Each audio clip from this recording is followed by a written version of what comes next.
Hey everyone, I know normally you listen to the episode right up top, but we got two special announcements. First of which, you're about to hear a trailer for a new really cool show. We don't have any affiliation with them outside of, we think it's a good show.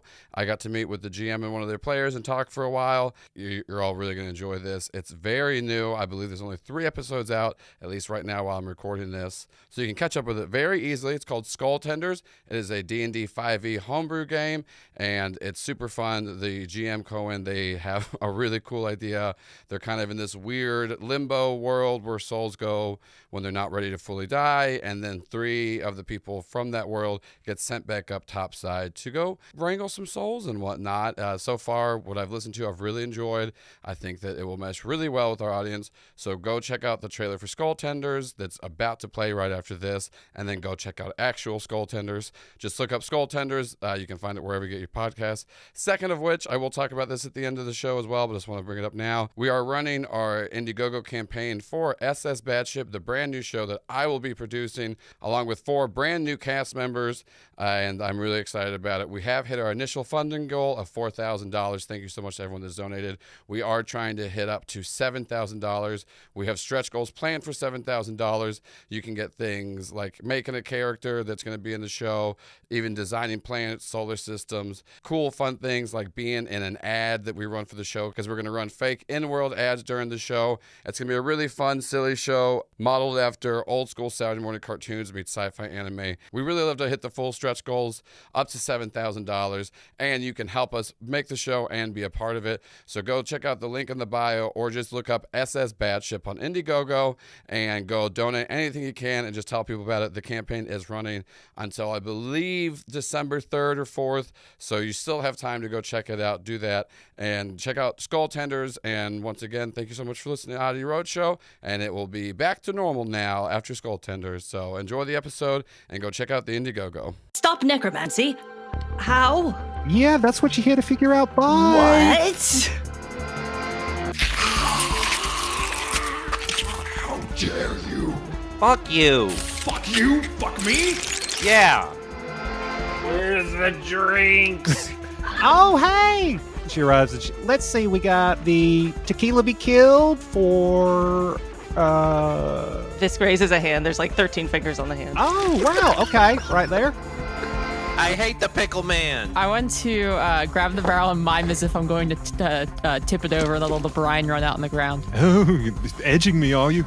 Well, whatever. I let go immediately. yeah. I hate this guy. In the front of the camera reality series part, Doo-Doo's there and it has like his name and the bug at the bottom. I go, I am here to make friends. It looks like it's about to run into the wall behind you, but instead, right before it makes contact, 6 huge, thick horse legs erupt in a hexagonal formation like the legs of an ant, and it crawls right up the side of the wall with the same speed that it was rolling along the ground on. The horse DNA is taking control! Fuck him up, buddy! Okay. can I roll for how many donuts I do? Yes, you can roll for how many donuts I'll do a you D4, so it's not too much. It's a performance check. Okay. Roll 20. How about a natural goddamn 20? Fuck yeah! Fuck, all right. Let's fucking go. Watch out for them, would you? All of them. The living and the dead. Listen to Skull Tenders. Anywhere and everywhere. This is a Do You Validate podcast.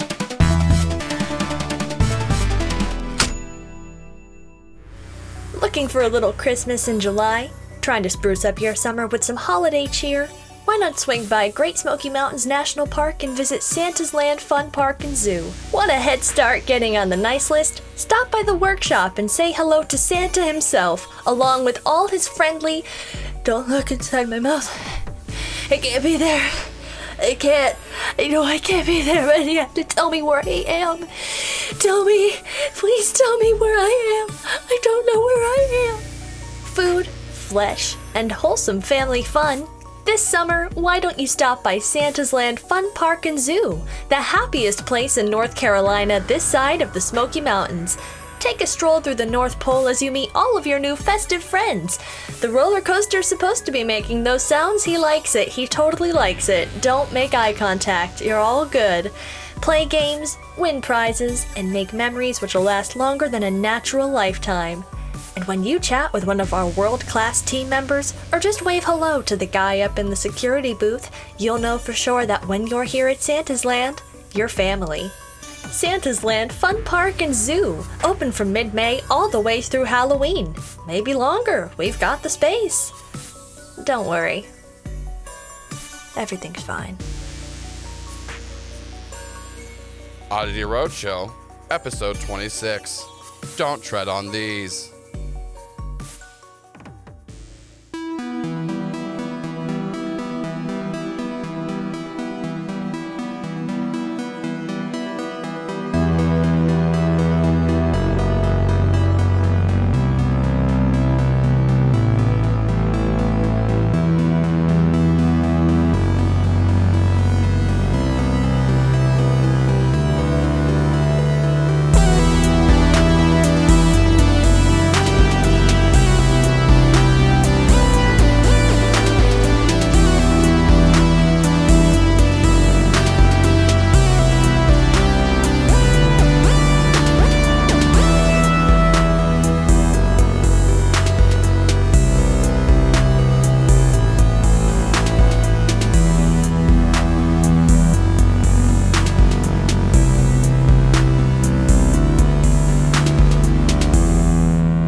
And the camera opens on the three of you standing in front of this animatronic-looking reindeer with bits of human flesh throughout it.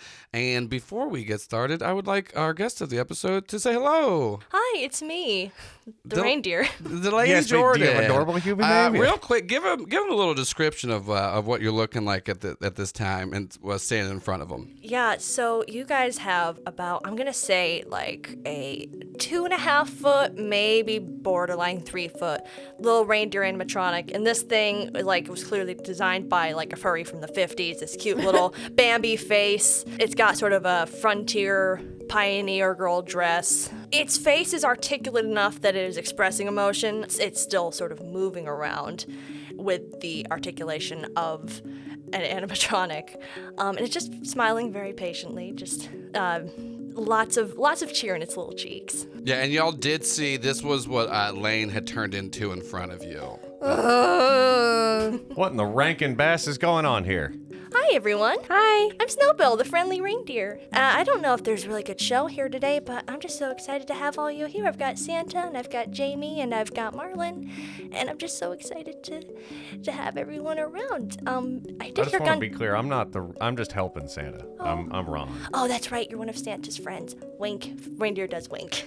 I did hear gunshots, though. Quite concerning. Are you guys okay? Are we all right? Do we need to call health services? Marlon is smoking a cigarette.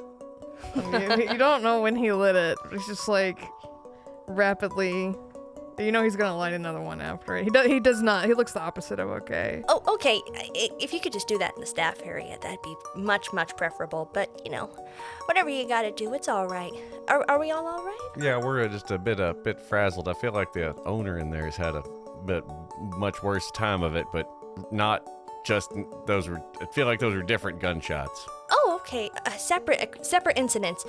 In that case, we'll just sort of have to find security. Once we do, we'll just be able to sort this all out. It'll be okay. Yeah. Yeah. Ron looks at Jamie. Yeah. Ron looks at Marlon. Marlon doesn't make eye contact back. He's got 1,000-yard stare.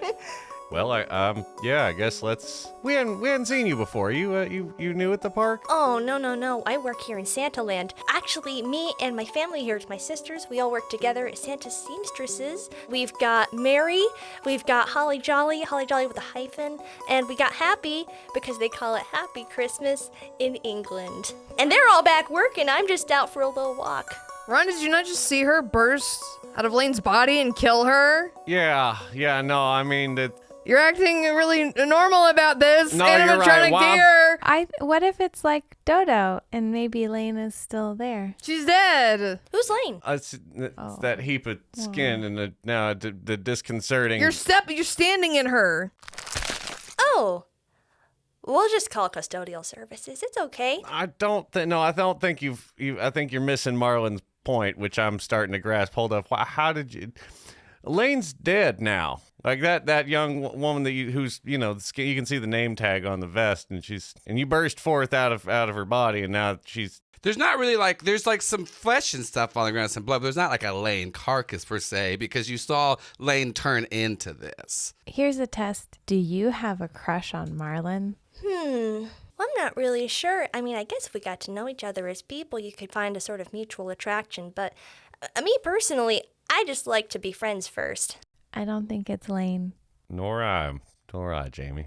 No, obviously it's not. No, can you show us where your family is, where y'all work? Well, of course I can. We're out in the village. Do you guys want to come and see? I think it's really exciting to show people how the gears grind, so to speak. How the gingerbread gets made. Is there a Santa here, or a Mr. Christmas, or Mr. formerly Halloween, now Mr. Christmas? Well, Santa's everywhere, but I think we can find him if we look real hard. Of course, there's only one Santa, of course, so we are going to have to look very hard. Who's your boss? Well, Santa's my boss. I want to talk to him. Okay, we could always go and ask if we could get a meeting with him. Yeah. Yeah? Do you guys want to go? Yeah, let's try that. As y'all are looking around, though, because like I said, the Santa Land had been evacuated for the most part. You did start to see some weird stuff going on. You're not seeing a lot of employees, but you are starting to see some of the rides have smiling faces. There are a couple more animatronic creatures that were kind of stationary as most of them were before, but they're kind of walking around. But there is a sense of joy and happiness here. No. If you can find it. All of the creatures around do look like they are having a good time. Yeah, so let's go see if we can find Santa. All right, okay. I've never met Santa before, so this is going to be very exciting for me. And Snowbell starts to lead the way. I should point out, Snowbell has the general articulation of an American Girl doll. So soft tummy, sort of stiff limbs, and they are kind of moving in a human adjacent way, and you can't really see the legs because they're under the dress. But she's just kind of wobbling around all right, let's go. And she's leading you down the street. I would like to read a bad situation, as this seems like we're having one. Well, this isn't a bad situation, Paul. This is a fun time in Santa Land. All right, Joel, then I'd like to investigate a mystery because it's a mysteriously fun time. Actually, you can investigate a mystery. Give me a sharp check. 10. Ooh, nice. What do you get off of the list? What sort of creature is it? So what you are noticing, similar to what we saw in Halloween Town before, and then a little bit here, it does look like most everybody here are the machines taken over. They are just fully gone. They're in full amusement park mode, and they're just having a good time. They're enjoying themselves. They are just offering you to come on the rides and attractions. Everyone seems really happy, but they all do seem like the similar kind of rigid movements with bits of metal and flesh intertwined between each other. None of them are aggressive towards you. If you walk up towards any of them, they're just offering you some cotton candy, other things like candy canes. There's just trying to get you to come on the rides. The petting zoo is still fine though. All the animals do seem normal animals, but they're vibing because they're just getting fed a lot. Marlon has a moment where he walks over and he stares at a goat, and the goat just stares back. Yeah. There's just a droning noise. Yeah, it's in the a 30 background. seconds back and forth of Marlon and this goat just slow zoom. and then eventually the goat just goes bye and then just shits. That would happen. It's fucking worse. It's also the benefit of the fact that little guy hand, if he ever wants a cigarette or anything, it's just It's there. I'm gonna keep my other hold in my pocket. Okay, great. What's everyone else doing as y'all are following? Jamie's thinking that it's really sad that because everything is happy and joyous, she knows something's really wrong. Why would you think that? Joel. Even in game, we know that better than to have expectations. Yeah, no, now. This is episode 26. Y'all have learned by now. I'm something bad's about to happen. Yeah. Y'all do make it down to where, and Ron, you're familiar with it because you're working here. But the area where you go to meet Santa, little Santa's Land, meeting spot. I probably a better name than I just said. That's it. That's what the sign says. Santa's throne. Did we name spot. It's a little his cottage. Throne or something. His Santa's throne. You called it something weird last time. It was there was a weird name. It's been a while Santa's since we recorded. Shack. The Santa chair. Yeah, y'all do make it down. Actually, what's fun about this, it's summertime, but there's still like the fake snow going on there. You do see really happy faces of the snow machines, and it just looks like they're just like spitting out all of this snow, like this fake snow and stuff like that, and there's just like little specks and sparks of non-white things coming out of it too. I believe we called it the lap booth, if these notes are There it correct. is. There it is. That was the weird The name. lap booth. Santa's lap booth. I try to unplug. Are the snow machines? Are they plugged in? Yeah, it does look like they're plugged in. I try to unplug one. And then you unplug one, and it just turns. You go. I plug it back in. And then it just starts spitting out again. Oh god, that's terrible in my throat. And then once it does that, it like turns to you and like is shaking its head like you can tell it's trying to say thank you, but Mario, you're just getting blasted with all this fake snow. You do get a little bit in your mouth that tastes like dust, because dust is mostly human skin. Ew. What? That's what it is. Christ. Dude, you don't have to say it out loud to us. I do. I'm trying to paint a picture here, Paul. Yeah, that's a horrible picture. I'm a wordsmith. If you want to experience the podcast with Marlon in real time, dust your house with your tongue while Yeah, listening. go wherever you're at right now. Find the dustiest shelf next to you and give it a big old lick. This is just what Big Dust wants you to think. Yeah. Lick the skin. Go to the source. Yeah, lick the skin. That's just what Big Cat wants you to think. Oh, Big Cat. Yeah. But y'all are outside of Santa's lap booth. The door is closed into Santa's workshop. I start banging on it. Oh, well, Come out! Well, it must be closed for a reason. He might be busy. He's very busy. Marlon takes out his gun, and with the butt of it, he starts like hitting. Is there like a lock or anything I can attack? Give me an act under pressure check. 7. Oh, 8 and 9. Sorry, I'm very tired. That's Shannon's Borat impression. My dice. My dice. You're trying to get in there. You're banging on it. Come out and face me. Fuck you. I'm just not doing good. Oh, just keep it. Shut the fuck up. Okay. You're sitting there banging on it, Marlon, and then the gun just kind of goes off, and Snowbelt, you get shot in the shoulder. So there's definitely a crack. There's definitely a little bit of flesh just sort of coming out. And Snowball just kind of like turns the head and like, oh gosh, we're gonna have to fix that. Oh, I'm so sorry, everyone. I'll fix it up as soon as I get back home. Are we all okay? Your weapon really does not need to be in guest accessible areas, Marlon. Is there anything? Is there a cinder block nearby? Or like like fire emergency axe.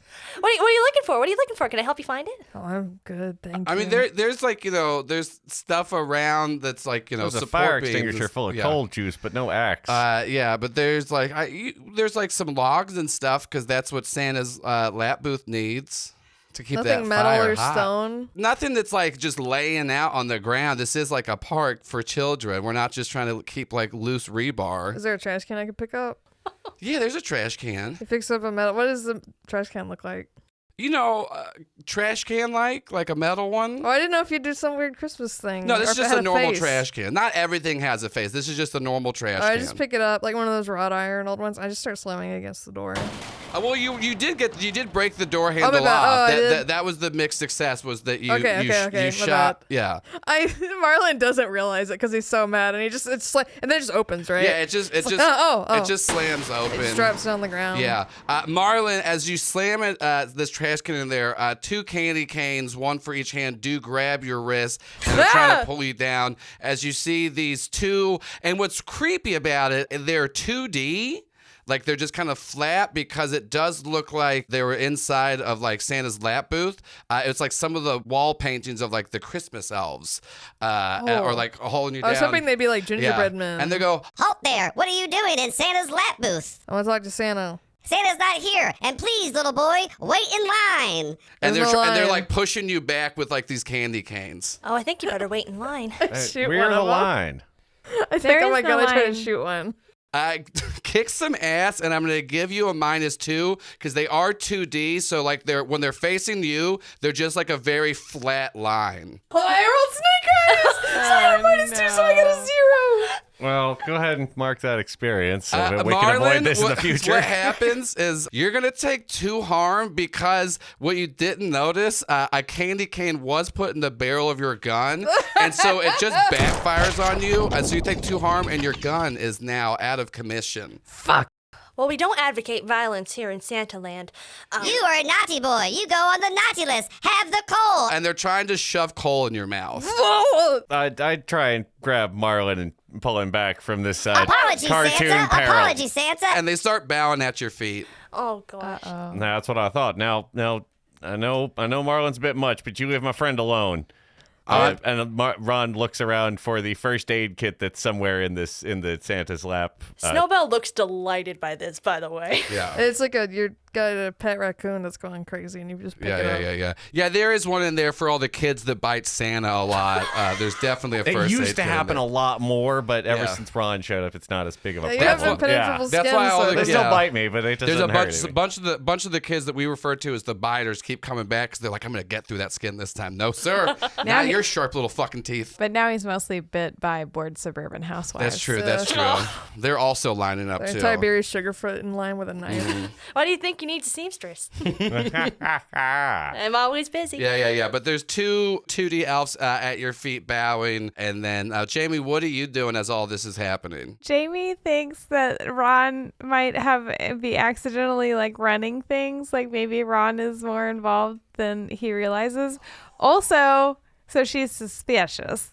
Also, she wants to be Snowbell's friend. I know she's like scary and stuff. But yeah, she's Snowbell's so got like nice. a little cracked shoulder. There's some I guess flesh. Like it's what's interesting about it, so like the hole's there, and so it looked like the inside of it is like just filled with flesh that's trying to escape, but it's still getting sucked back in. So it's kind of like pulsing in and out of the wound, and you do see it coming out of the back too. I think Jamie's projecting a little bit onto Snowbell because of her dodo situation where her skin falls off and stuff. I'm stable. Snowbell? Yeah? It's really important that we see Santa. Oh, well. Santa's here. Santa's here. Santa's here. As they're bowing in front of Ron. Well, once Santa's finished up here, we can go and find Santa. Wait, I'm confused. Is Santa here with us now or not? Because they Santa say in that the room with us now. How long has he been You here? say he's watching you.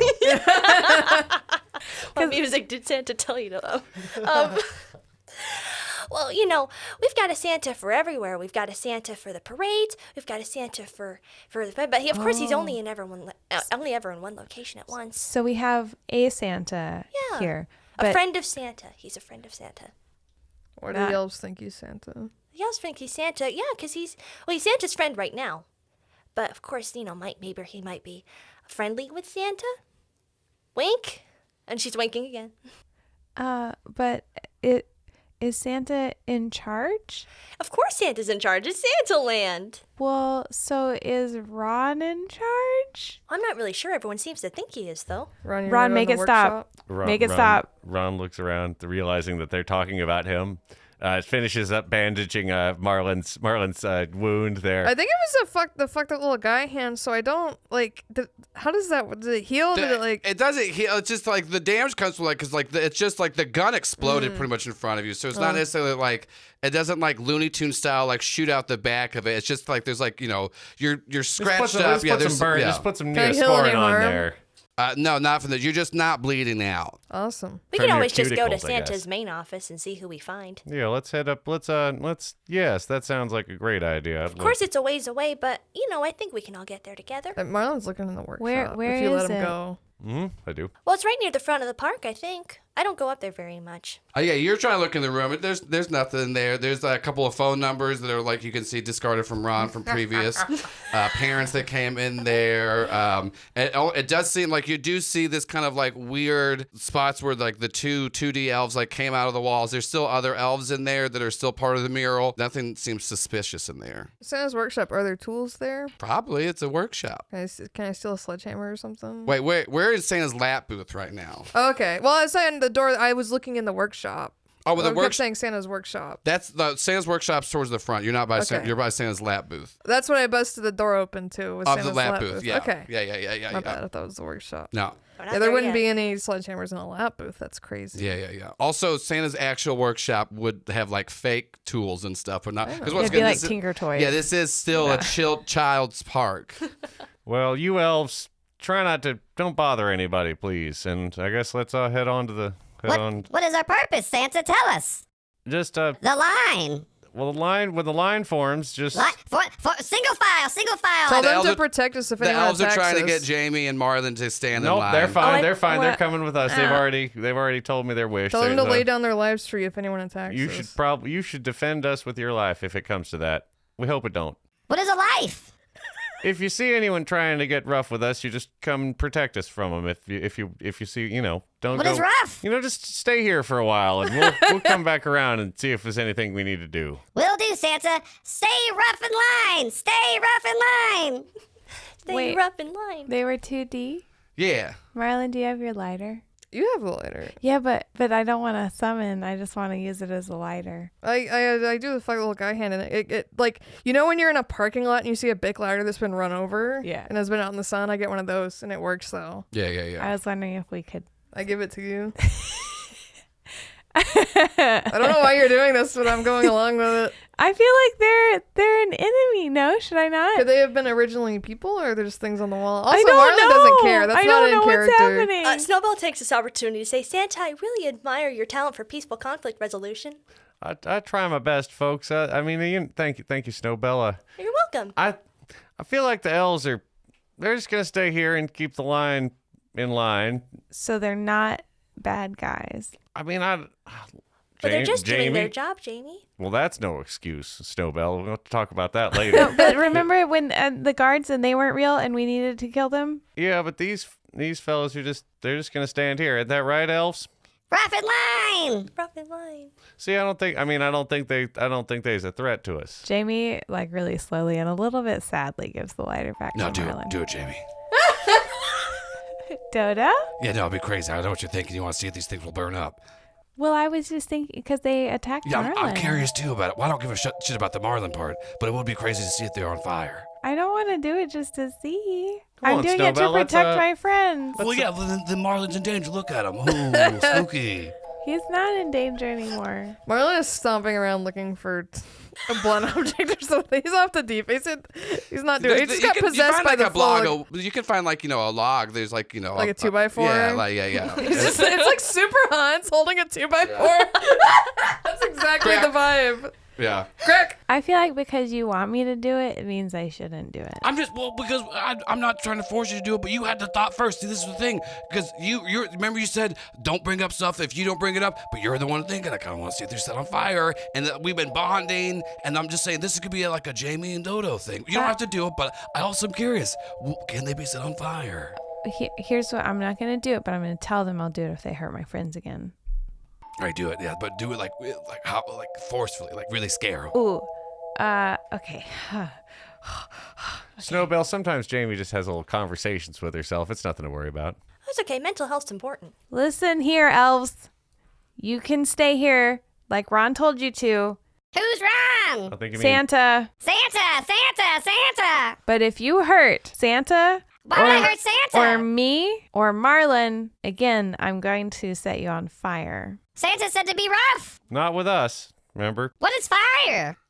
You don't want to find out. I do. I love learning for children. I kind of want to find out too.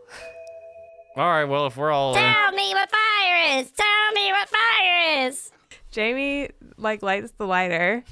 So one of the two is who's chanting what fire is. They go, What is this? It's fire. What does it do? It burns things. I don't know what that is.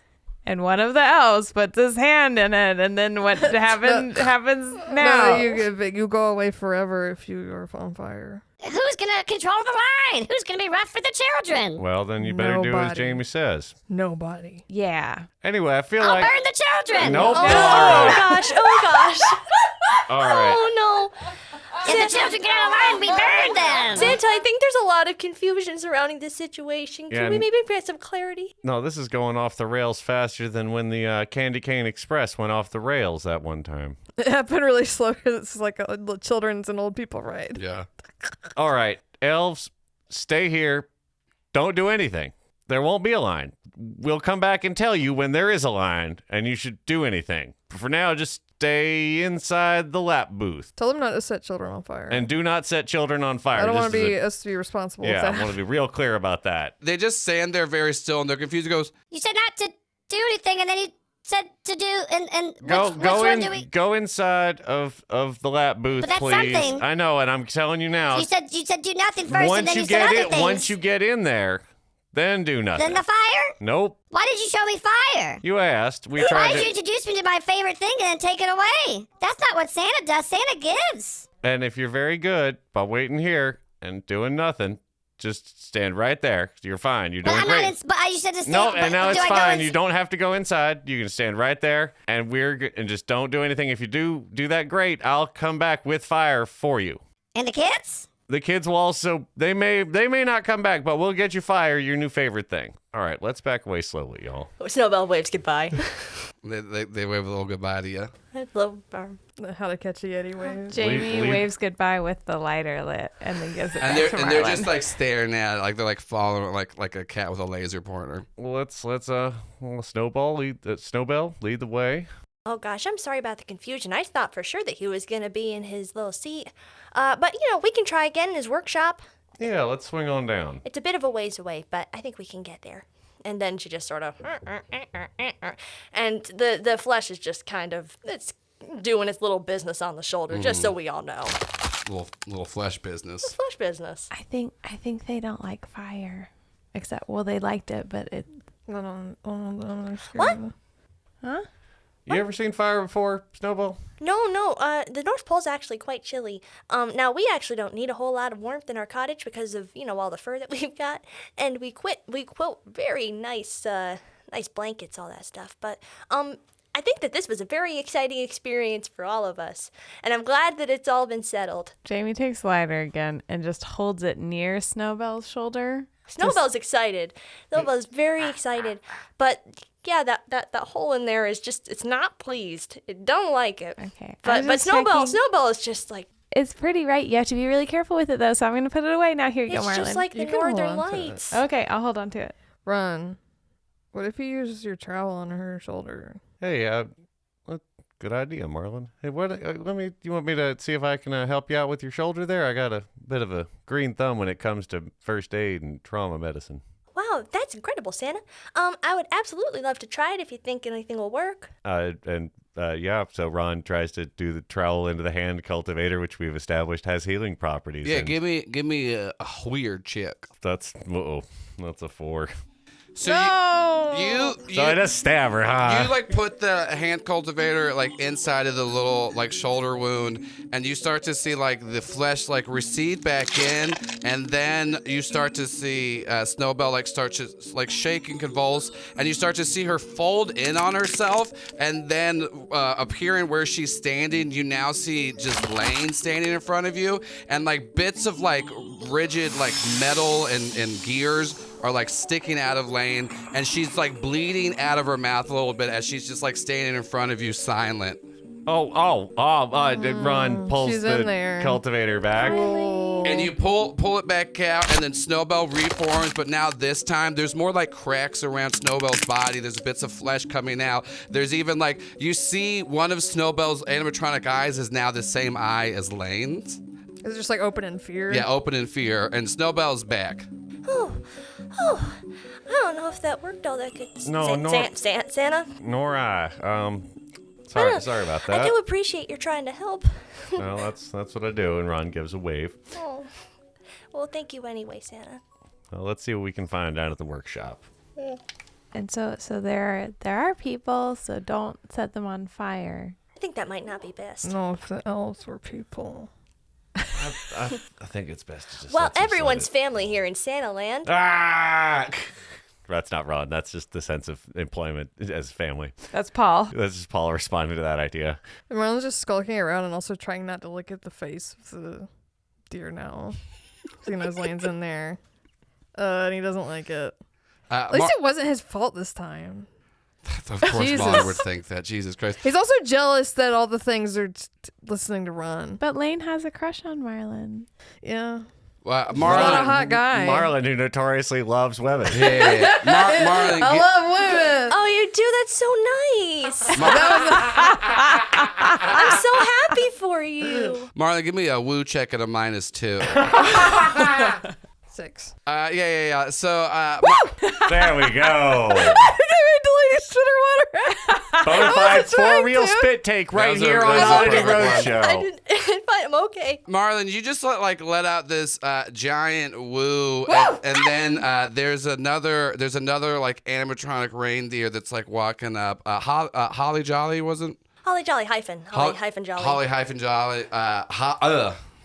Holly hyphen Jolly comes out like at the sound of your woo, and they're trying to do like so. Snowbell's like walking up on like 2 legs, and Holly Jolly's like coming out on all 4s, trying to do like a cute little prance, but they're still kind of like animatronic. And there's a person in there. Yeah, and it comes up to you. Ooh, hello. Did you call for me? Oh, hi, Holly Jolly. By me Oh, saying hello, someone sister. saying woo. Hi.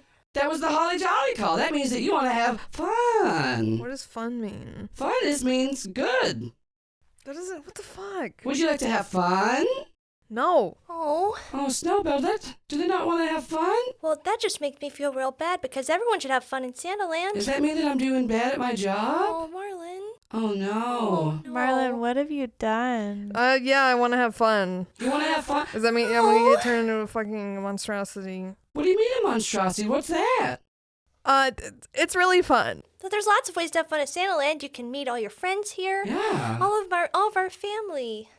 But whatever makes you happy, Marlon. You can ride me if you want. You I could don't ride want to. Holly Jolly. But it's fun. It's No, fun. I'm scared. If Holly Jolly doesn't do good fun, Holly Jolly gets decommissioned. Oh. Joel, Jesus Christ. Okay. What do you think would be fun, Holly Marlon Jolly? was like, I just want to make sure your friends have a good time.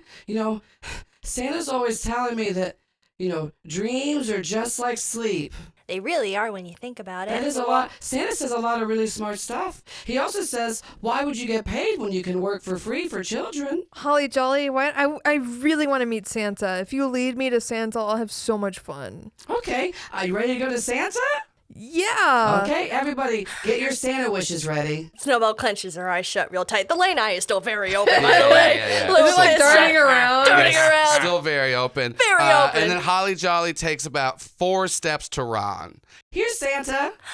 Oh my gosh, we found him! Yay. Now you don't have to be decommissioned. Yeah, no, you did real good. This worked out for everybody. This was great. This was really nice. Thank you, Marlon. Maybe we can go get some reindeer food now? What is reindeer? Well, we can't do that, Holly Jolly, because we got to go to Santa's workshop and find Santa.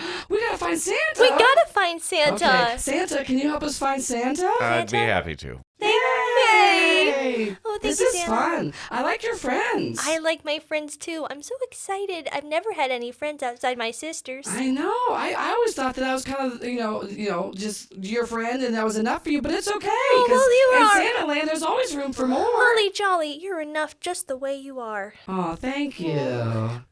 What's your name? I'm Jamie. You look like you're not having as much fun as you should. I just, Jamie's just real excited to meet Santa. And I so- think we're all very excited to meet Santa. What do you think Santa's like? What do you think Santa's like? I hope he's nice, and I hope he listens to what my wishes are.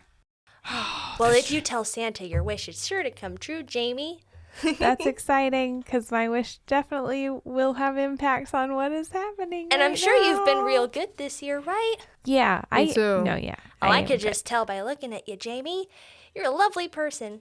Oh, thank And you showed thank me you. fire for the first time. Holly Jolly, have you ever seen fire? No, what's fire? Oh, it's this cool thing. It's like the Northern Lights. I'll Like show the Northern you. Lights? It is. Like, Jamie gets out the lighter and lights it. This is fire. Can I eat it? No. no, maybe not. It hurts. It's really not fun to eat it. Oh, Holly Jolly, It's we the just had opposite of dinner. I fun. think that's a bit irresponsible. Yeah, but there's a little bit of dessert for Holly Jolly. Don't you guys get like candy and stuff from Santa? We do get candy when we do a good job. So I guess I doubt doing a good job, so I can't eat the fire. No, that's not. If you eat the fire, it'll hurt your mouth. Hey, Joel, I hate to use game words while we're having this very fun time, but I do have a hold left, and I would like to know for my investigative mystery roll earlier, what is being concealed here? Because it's fucking something. What you are kind of like noticing around, like I said, everybody does seem to be in these weird forms. You can see, like, you are getting closer to Santa's workshop towards like the front, like towards the close. You do see like a clock that's counting down, like all clocks do. But this one, it does. Not all clocks. Stopwatches count up. Just let him Just go. what do you want from me, Paul? Do you want me to know anything about clocks? Do you Please want go me to on. be good at riffing, or do you want me to have knowledge that can be applicable in my everyday life outside of these shows? Because it's one of the two. All right, well, Okay, then the fun one. But what you do notice, it's like looks like it's like at midnight something bad's gonna happen. What time is it? 9:30-ish. Okay. That's a good time. Classic time. Which time is the hottest? We're not getting into this again. All right, we can't list all the hot times. Well, it's 9:30 because that's when the light show is. Boom. Yeah. Let's go. Let's get there before. Yeah, let's. I don't like the look of that clock that's never been Also, used. It's only recently come up. It's very another tall. thing that you're also realizing, or not realizing, that you're noticing around. You do see a lot more of like the contracts that you've seen around before too. And Ron starts picking those up and sort of just fold. Yeah, it's like it's different names of like the different employees that you know that like have worked there and whatnot. The contracts themselves look very nasty, and it does look like they've all been signed in some kind of reddish substance. Perhaps if you had a favorite bodily fluid that transported oxygen to your brain from your lungs. Holly That one. Jolly. Yeah. What's your carrying capacity for weight? I don't know what any of those words meant. Well, Holly Jolly's about the same size as I am, so Did you want to ride me? we could try. Did you want to ride Holly Jolly? How fast can you go? I can go this fast. And it like is like looking like it's like galloping, but it's still like moving pretty slow because it's once again it's kind of like the same like range of motion, so it's not going super fast. Wouldn't I slow you down? No, I run off of Christmas cheer. Marlon has a lot of that. Marlon's got so much cheer in him. We just got to bring it out. Did you ever write letters to Santa? Yeah. Well, that's the kind of stuff that I run off of. Christmas cheer and wishes and dreams. Just like when you're sleeping. Have you ever been asleep? Yeah. What's it like? Sometimes it's good and sometimes it's bad. We're walking as we're trying to. Sometimes it's good. There are things called nightmares. I've never been to sleep before. I've never had a night. Has a little breather. I've never had a nightmare before, Marlon. They're bad. They're bad. Why would a bad thing happen? Why would you ever want to have a bad dream, Marlon? I don't want to have them. They just happen. Oh. And Ron falls back to where Jamie's. Hey, let me see that. Let me see that lighter, Jamie. Okay. And Ron tries to light one of the contracts on fire. Ooh, yeah. Now you give me a Oh, weird God. check. Look, I heard talk of I'm gonna give- unpaid labor, I'm not having this give you 1099 bullshit. I'm gonna give you a +1 All on your right. weird check. 10. So Ron, you light this, and then on the other side of the park, you start to hear shrieks and screams as you start to see some smoke going on. See, here's the thing. You light the contract itself. The contract kind of gets engulfed in flame, but isn't actually like singeing or burning. But you do start to see some smoke from... Put it out, Ron. Ron stops, drops, Put and it out, rolls Ron. on the contract. Oh, gosh. Santa, are you okay? Oh, yep. No, I just had a little bit of a mishap here. Are you sure? Yep. No, everything's just fine. Got an itchy back. Yeah, and Ron talks Oh, I can help. And then Holly Jolly comes up and is trying to use its reindeer antlers to like scratch Ron's back. Hey, Snowbell, do you know anything about these contracts all over the ground? Well, the company guidebook is just kind of a universal thing. But in terms of these guys here, it looks like someone's dropped them all over the park. Isn't that silly? Snowbell's the only one of us that can read. So, yeah. That's why I have a different name, because everyone else just kind of heard the different words for Merry Christmas and Holly Jolly Christmas and Happy Christmas, because that's what they call it in England. I just kind of picked it up. But I liked Snowbell for me. Do you know where I work at Santa Land? We all work at I did know that. Do you want to work here? I did work here. You did? We all worked here. Oh, We that's still work here. I mean, I haven't been. I don't know. I Well, guess. of course. Yeah, he's Santa. Well, of course Santa works here. What? So wait, what was your name? My name's Jamie. What does that have to do with Christmas? I was named outside of the park. Well, it sounds a bit like Jingle. What's outside of the park? What's outside the park? There's a whole world out there. What's a world? It's a big place with all different kinds of people and lands and animals and candy. Oh, is that where Santa goes to deliver the toys? Yeah, he goes all over the world, right? We're not supposed to go there. No. Why not? Well, just not much to do for us out there. Yeah, Everything we have to do is in here. We gotta work at the park. We gotta work at the park. For all the dreams and the Christmas. Holly Jolly is very enthusiastic about her job. I really admire that about you, Holly Jolly. Thank you. You ever all thought about taking the Christmas cheer outside the park? Well, that's Santa's job. That is Santa's job, Santa. You should know that better than anyone. You're Santa. I'm just testing you. Ron gives you little finger guns. Does the contract say you don't can't be leave the scared. park? What? Does the contract say you can't leave the park? I don't know what a contract is. I read the contract, Joel. Not Paul. Ron reads the contract. But Ron, who can read, by the way, is human literate. We all were in college when we met. Hopefully we can read. You can get through a lot of things without reading. Here's the thing. This is Joel, not Holly Jolly. Yeah, you read the contract, and then Holly Jolly looks at you with like a big smile and like wide eyes and goes, I don't understand what you just said. There's a lot of confusing terms, a little bit of litigation in there, but What I'm not. does therefore mean? In perpetuity, any concept on what that is, Santa? does the contract say they can't leave? It says in perpetuity mean I think forever. Marlon would It's legally just fancy word for forever. Oh my gosh! Well, all I want to do is work at Santa Land forever. Yeah, that's all I want to do too. Does it though, Joel? That's the. what does it say? It can't. It You doesn't. can't It leave, doesn't yeah. say like you can't leave the park. It just says like that you'll be working. You'll be working here until your contract is null and void.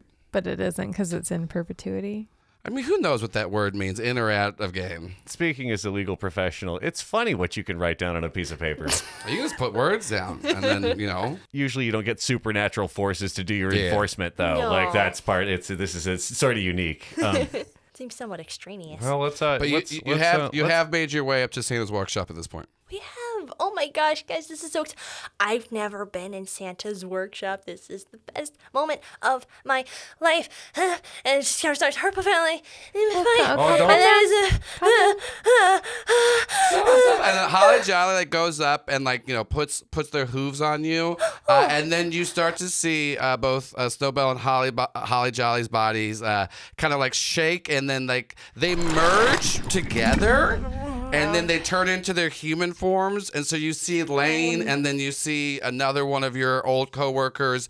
And their bodies have kind of Cronenberged half doing each other as they're just kind of laying They're on shunting. laying on the ground, withering. Are they in pain? Yeah, that would definitely be the word that would be to describe this for sure. So, invoking my soothe via the divine, which, I got that when I failed a bunch. But, because Ron begins talking as Santa in the hopes to alleviate their anxiety, which seems to be causing their body problems. I want you, hey, everybody calm down. We're going to have a nice time. I'm going to throw open this door. We're going to go in here and check out Santa's workshop. See where all the toys get made for all those beautiful, wonderful children out there. I know you're excited about that. As your soothing voice comes back over them, you see them form back.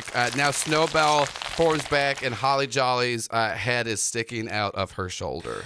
Snowbell just kind of waddles over to Ron and just kind of does a lean, which is supposed to be a hug, just kind of puts the full weight on his legs. Just Santa, can I have a 5-minute break in the staff room, please? Absolutely. Yeah. And then now, mental health is a very Holly important. Jolly had the antlers. You now do see the tips of the antlers are human fingers. Thanks. Santa, make it stop. Snowbell is taking a 5 away from y'all. What are the three of you doing? Going to investigate the workshop. We're at it. I mean, or it's I wanted to listen to the door real quick of the workshop, see if I hear anything. Okay. If you haven't already opened it. That's. Give me a read a bad situation. 8. What's the biggest threat? You hear inside, there's a track that that plays all the time inside of Santa's workshop, but you do hear some lumbering inside. It sounds like there's a very large body in there, and you hear a deep ho ho ho. Okay, I think there's a giant lumbering Santa monster in there. Santa's in there. Are we gonna have to kill Santa? I don't want to miss Santa. You're in the break room. Are you back already? I could just hear. I know. Just worried that you might be missing Santa, unrelated to this. It's the worst time to happen because I Did it sound mechanical or fleshy? Both. Thanks. I mean, yeah, no, I know what show I'm on. I gotta. Marlon's just holding his 2x4. Ready? His gun broke. Ron gives Marlon the old, you ready? Look. And Ron pulls the door open in whatever way. Nobody looked the to see if listener I meant. was ready. Was Jamie After he's ready? already opened it, I turn and look at you. Jamie's just like, what? What is happening?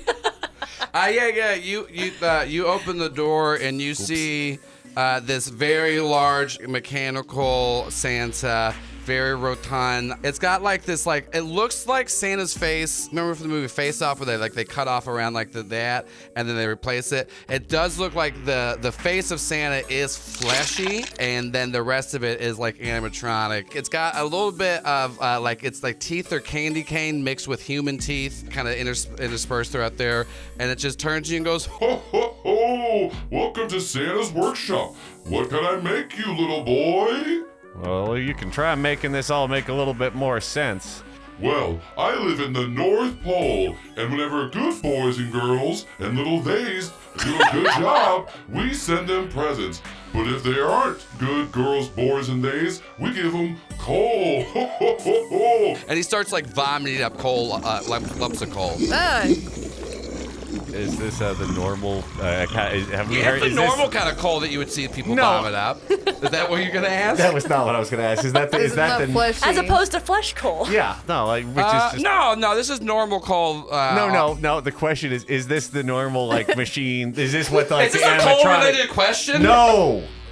Then what are you asking it for then? Is that the normal sort of recording one would hear from the animatronic Santa? Yeah. There's in like the- a story of Christmas, and But it's shit not like that. it does not seem that it's made up a whole new pitch to sell. Yeah. Santa.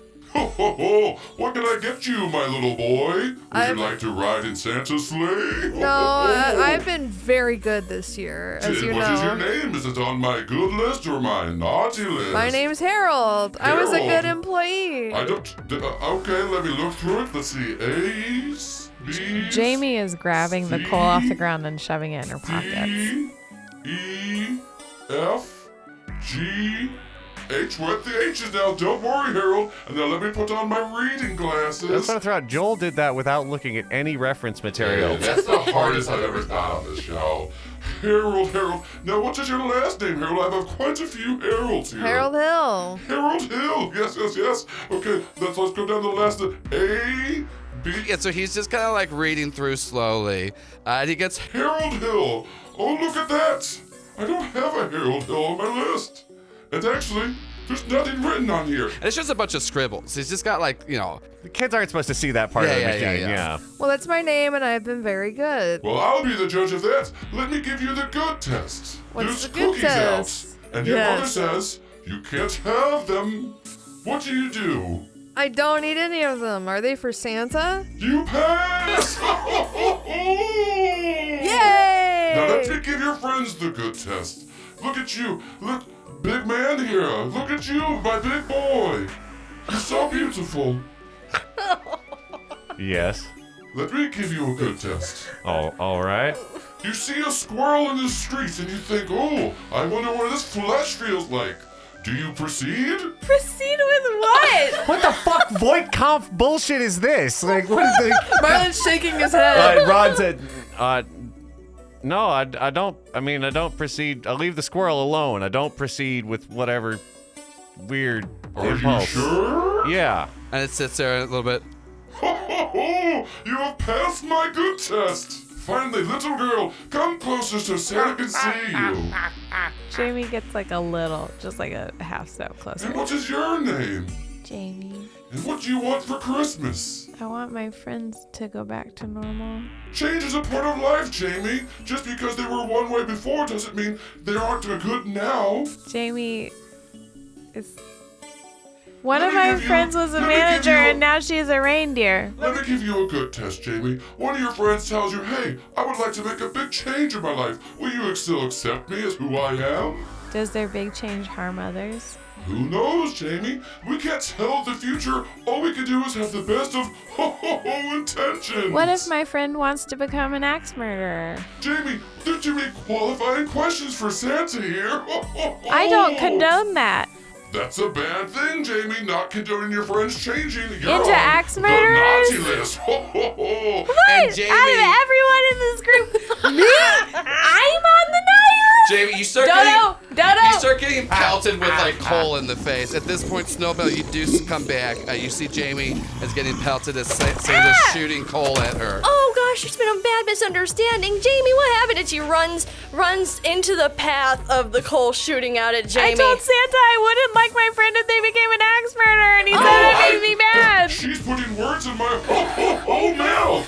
I said, if your friend changed or wanted to change, would you accept them? And she said no. She said if they were an axe murderer, I said Santa. we weren't having qualifying questions here. Santa, I heard every good boy and girl gets a wish. Can I get my wish? After I call your friend to death. That doesn't sound very nice, Santa. I have a thing that I do here. It's called giving presents to all the good people and killing the bad. Are you saying you're gonna kill me? I think Jamie I'm misunderstood being the very question. clear right now. That is being very clear, but I don't like this one bit. And she's still just standing there getting pelted with coal. Just donk, donk, donk, I donk, think, donk. can you give Jamie a different question? I already gave her the question and she failed. She's on the naughty list. Ron steps forward between the coal and the people being pelted by coal and the Santa. Look, there ain't room enough on this North Pole for two Santas. Snowball kind of hides behind his leg. What are you saying? I'm Santa. The real Santa wouldn't kill anybody. He just No, gives he people definitely does, presents. because that's me. That's not in the spirit of Christmas, Santa. He's not taking things away. No, because the naughty ones, they deserve it. They're naughty. No, you give them and coal. Then if naughty people aren't there, they'll hurt all the good people. But the true spirit of Christmas is the chance for redemption that we all share. I think that's a great thing to say, Santa. Well put. Wait a minute, you called him Santa. He is Santa. He's a better Santa than you. But I'm Santa. You are Santa, and he's also Santa, and I think that he has some very good ideas. And this was the biggest thing Snowbell's ever said. How can he be Santa? How can And then you start to see, he stops spitting the coal, and you start to see a similar thing happen to where, like, his body's, like, shaking. He's kind of, like, implodes on himself, and you just kind of see there was another Santa. Sure, it was the only can't make somebody wear two shifts. Another friend of Santa. Yeah, there was there's another John, and you just see like the body of John just kind of like fall down, and you see John he's throwing up some organs and stuff, and his body looks very pale. The skin is stretched out on it. There's organs and candy canes and tinsel coming from his vomit as he's just throwing up on the ground. Oh gosh, Snowbell, is this normal for Santa? It's honestly, it's quite in character in terms of Christmas accoutrement, but I'm not really sure that this is healthy. No, it certainly isn't. Let's. Why don't we leave you here? You can be the Santa of the workshop, and I'm gonna take my friends elsewhere. Yeah, he's not responding. He's just throwing up all of his insides. Yeah, we're leaving because I don't want to watch this, He and I don't tried think I to can kill stop me. it. Yeah, well, I'm not trying to kill him more. I'm looking at him. Jamie, you should kill him so he doesn't throw coal at us again. That was really, it didn't hurt. It was just really rude. I thought we should have set that elf on fire. Just set him on fire. Set him on fire. Let's do it. He attacked you. This is self-defense, Jamie. They want to leave him because he's a real person, I guess. Real people can die all the time, Jamie. No, I know, but I don't want to kill Also, them. you're not on the naughty list. Also, here's the thing, though. I have murdered someone with an axe. What? I've killed a couple people with axes. But you changed to stop doing that, right? And now we're friends. I mean, That's. I mean, I don't know. Like, if you gave me an axe and like there was a person that deserved it, I would still do it. Who deserves it? I don't know. I guess. I mean, not like that was an arbitrary. I'm just saying, but if somebody hurt you and we had an axe, we kill them with an axe. Ron has picked up Jamie by the shoulders, as she may be used to by now, and we're making our way towards the towards the clock tower. Looking at the Santa, like, can the organs go back in, or is he just fucked? You can try to put them in. You got hands. He's kind of trying. Trying to put him back in. Marlon, that's very generous of you to help him back up. I was kind of hoping the magic would fix that. You put him back in, and you start to hear some like mechanical like gears turning, and like he is sucking the organs back into his body. Okay, they need to be in there. That's an Oddity That's an I'm trying Oddity to turn Roadshow over- tip. Keep the organs in there. Keep They the need to organs be inside. back We're in not there. crew members. Medical facts.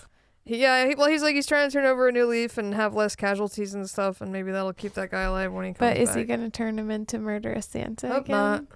Well, if he does, then maybe I can get a wish out of him. That's and not a turn very people altruistic back. motivation, you Marlon. shove him back in there, and then so he forms back into the mechanical Santa, similar to how every time you've seen them like shift back and forth. Now Santa has a lot more flesh parts to him and a lot more like geared up, but also now like all the tough around like Santa's like stuff are like organs, like like intestines and stuff like that, instead of like the fun Santa Claus like tool. Joel, have you ever read the short story "I Have No Mouth and I Must Scream"? Who knows if I've read anything? I do. I haven't. I definitely haven't. Yeah, we didn't talk about this specifically. Anyways, Jamie and Ron have already left. Yeah, he goes back up and goes, See? You're the goodest boy of them all. and he's like reaching out to you, and like his hand is like a mixture of like flesh, bone, and like animatronics as he's trying to like put his hand on his shoulder. Goes, What do you want for your Christmas wish, my boy? Santa, my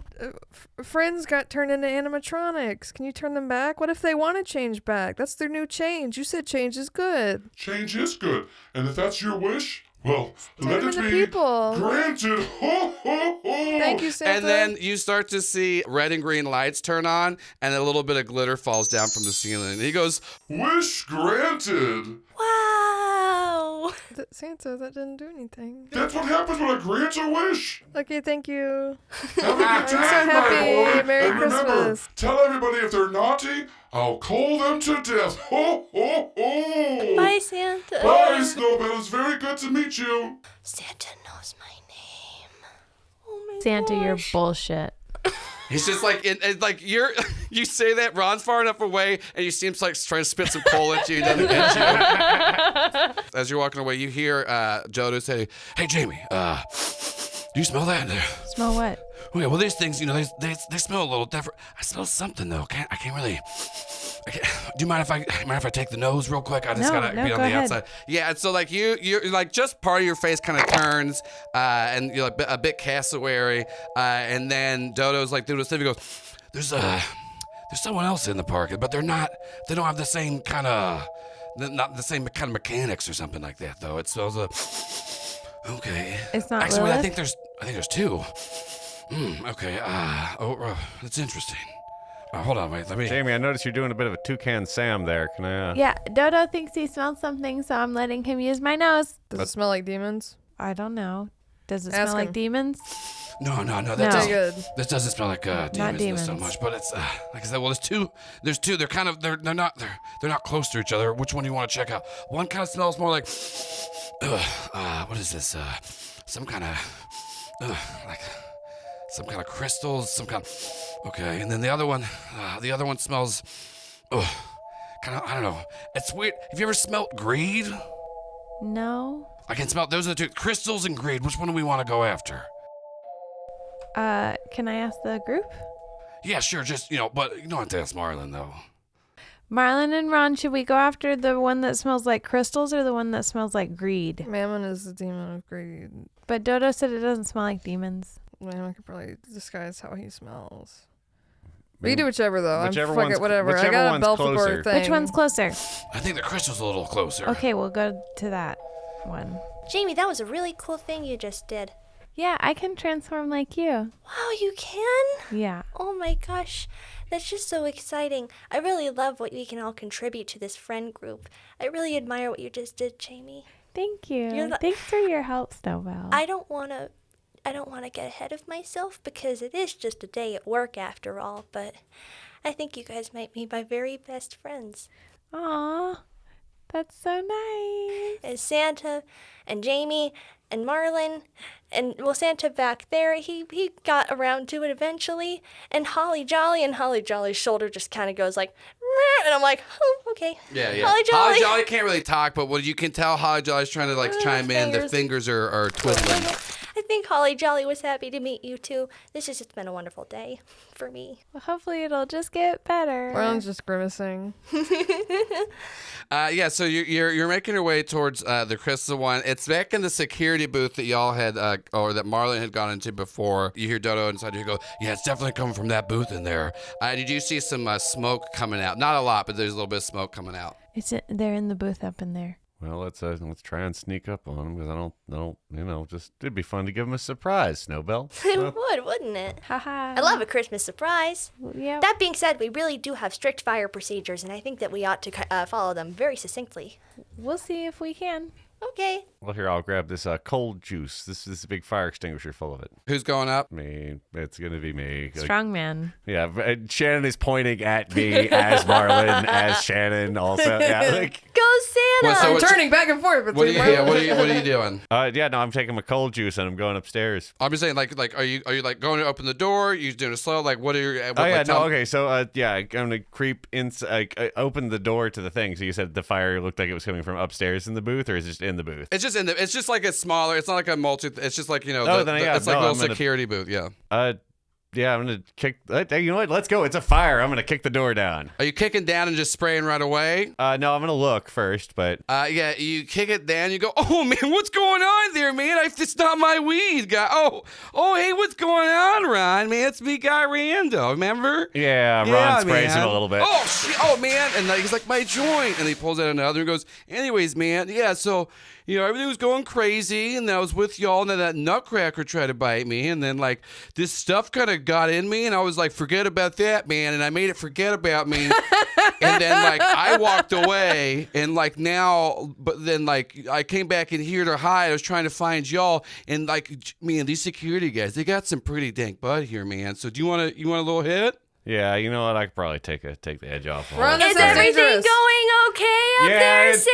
Oh shit, man, Ron, you might not want to hit that. I think that reindeer's talking, man. No, that's Snowbell. It's a long story. But what's up, man? I'm Snowbell. Yeah, I'm Guy Rando. It's Guy Rando again. Y'all remember him? Yeah, man. Hi, Guy. Hi, Guy. Big ol' wave. Hey there. Oh, so okay, we can all see the reindeer talking, right? Yeah. Okay, our coworker got turned into fleshy animatronic. Okay, She's man. in there. She's still alive. Well, yeah, man, you should see these movies they got in here, man. They're fucking wild. Like, look at all this weird stuff. He's just watching the security cams. Can we go watch the movies? I don't know what movies are, but they sound exciting. Yeah, y'all should come on in. It's safe in here. I'm looking. What's the weird smell in here? Oh, man, you ever tried weed? Here you go, man. These security guards got a bunch of stuff here. We could probably, hey, what was it again? Snowbell, man? Snowbell. You ever done drugs? What are drugs? All right, here you go, man. So here, I'm going to take you. I'm going to give you what's called a shotgun. Hold your hand up like this in a little circle. Snowbell, you don't have to do if you don't want to. I don't know. I feel like this is a very generous offer. Hand goes up, but the flesh and the hands especially. Yeah. And then Guy Rando takes like a hit, and then like puts his hand next to you, does a little shotgun like secondhand smoke into Snowbell. Huh. There's no reaction. You can't breathe it in. Yeah. The flesh is not wanting, but the spirit is willing.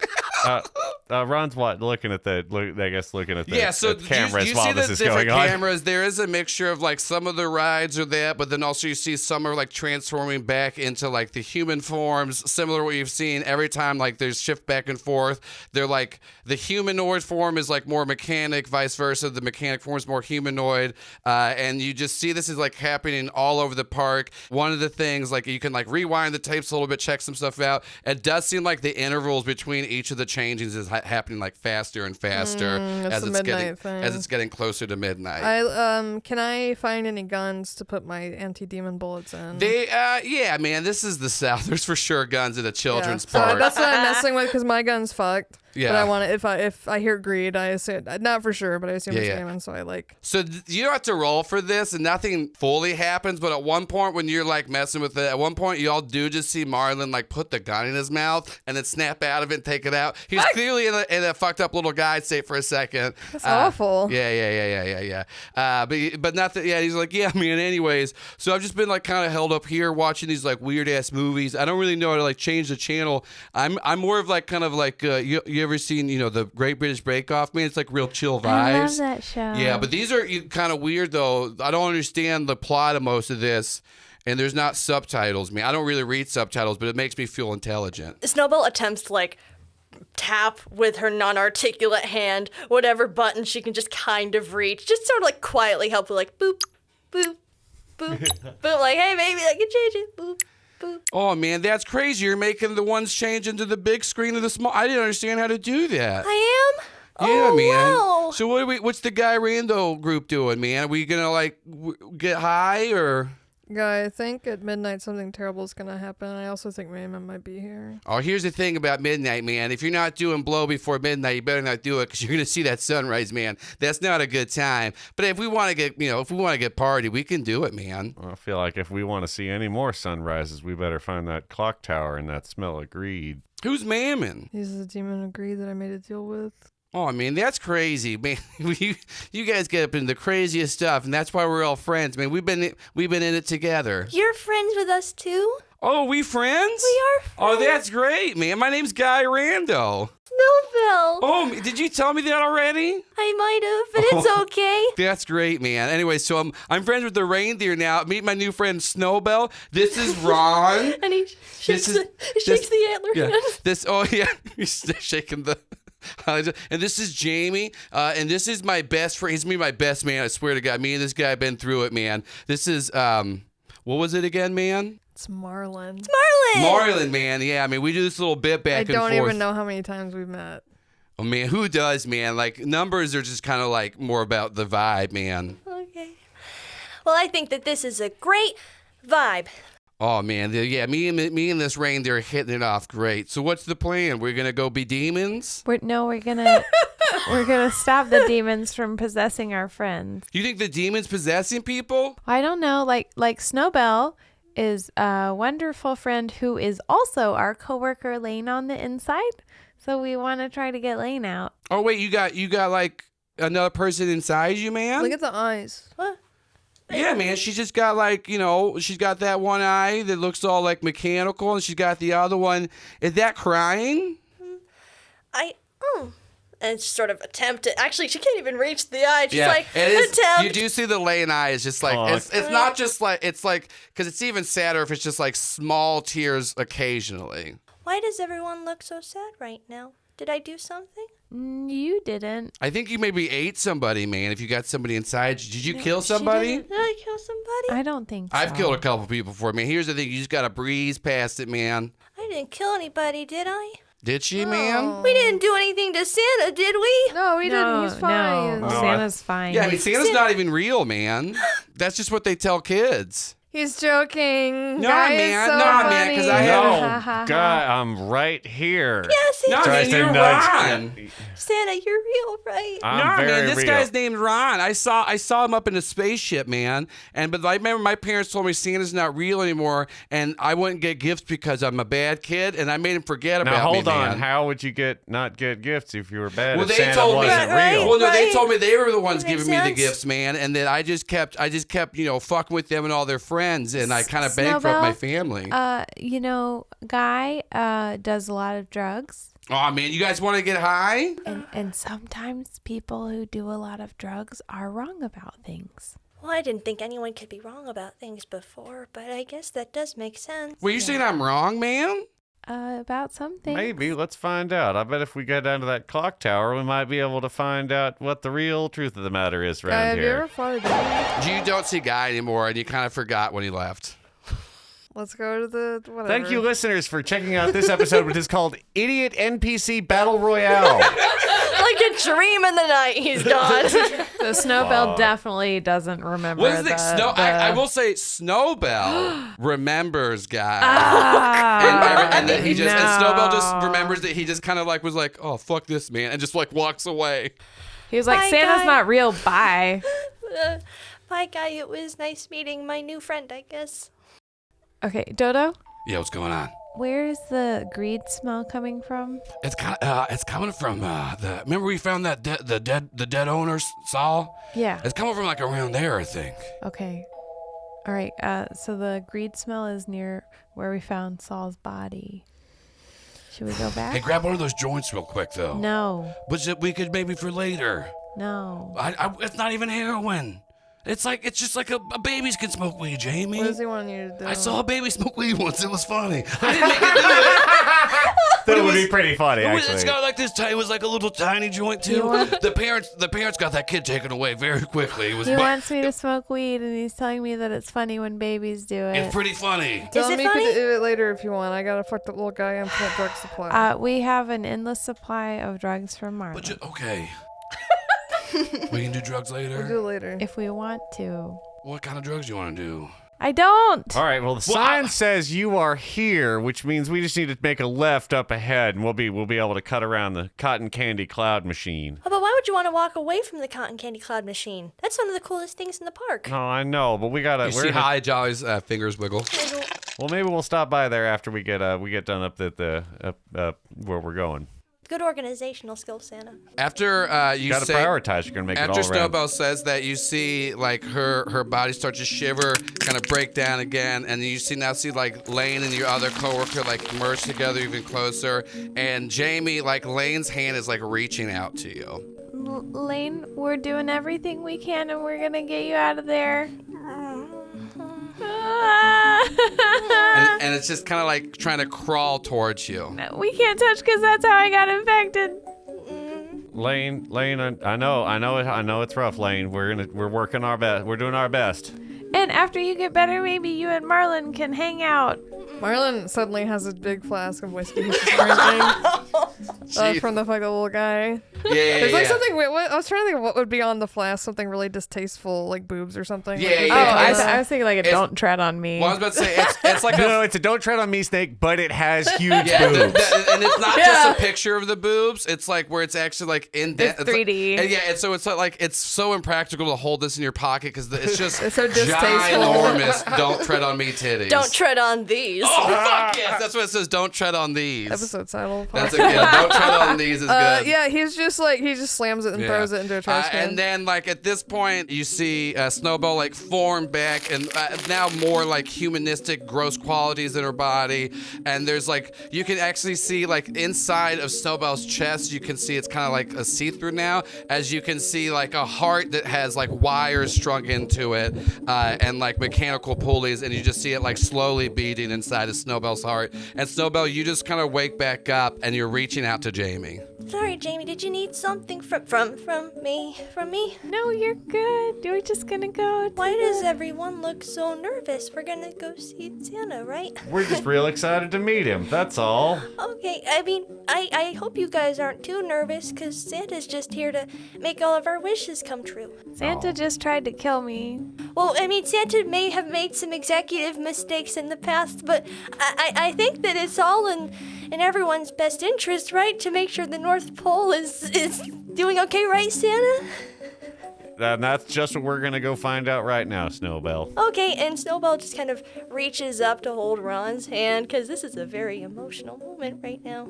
Ron holds the plastic hoof of the animatronic reindeer. You can feel like the beating of a pulse inside of Snowbell's hand. Ron tries not to be unnerved by this. And then we keep walking towards the thing. Yeah, so y'all are making your way over to the manager's office where you had found Sahlberg's dead body. There is a bunch of gunshots in the. You remember from. I wonder what those are from. Yeah. Marlon, you don't remember it, but you do see all these gunshots. I intuitively. Yeah. You can put it together. But yeah, so you get back to the manager's office. So last time Mammon. I don't even know if this is necessarily Mammon. It might not be. It might be fine. Last time he like strung you up and was torturing you. Maybe I should go in alone and talk to him. Alone? What? Don't go alone. We're all He's friends. just gonna try to do horrible things to you. But I think he keeps me alive because I amuse him. Marlon, this might be presumptuous, but I think we're better as a team. Okay, I tried. I mean, I think Snowbell's makes a pretty fine point, and I'd hate to see you go in there alone, Marlon. The road Thank you, trippers Santa. don't leave anyone behind. Okay. That was too easy.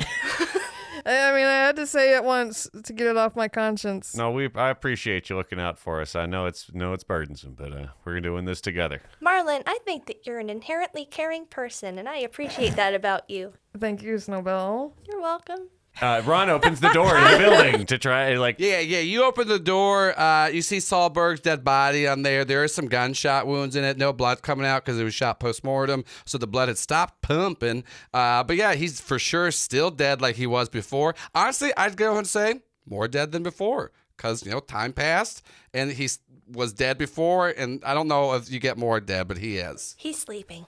Well, that's right. And Ron looks to Jamie, who has got the nose for the... I mean, I can smell him. It's somewhere around in here. I do smell that dead old body there. I mean, I'm going to say he didn't have a good diet when he was alive. Probably ate a lot of park food, but it smells somewhere in here, but I don't really know. Like, I'm just getting...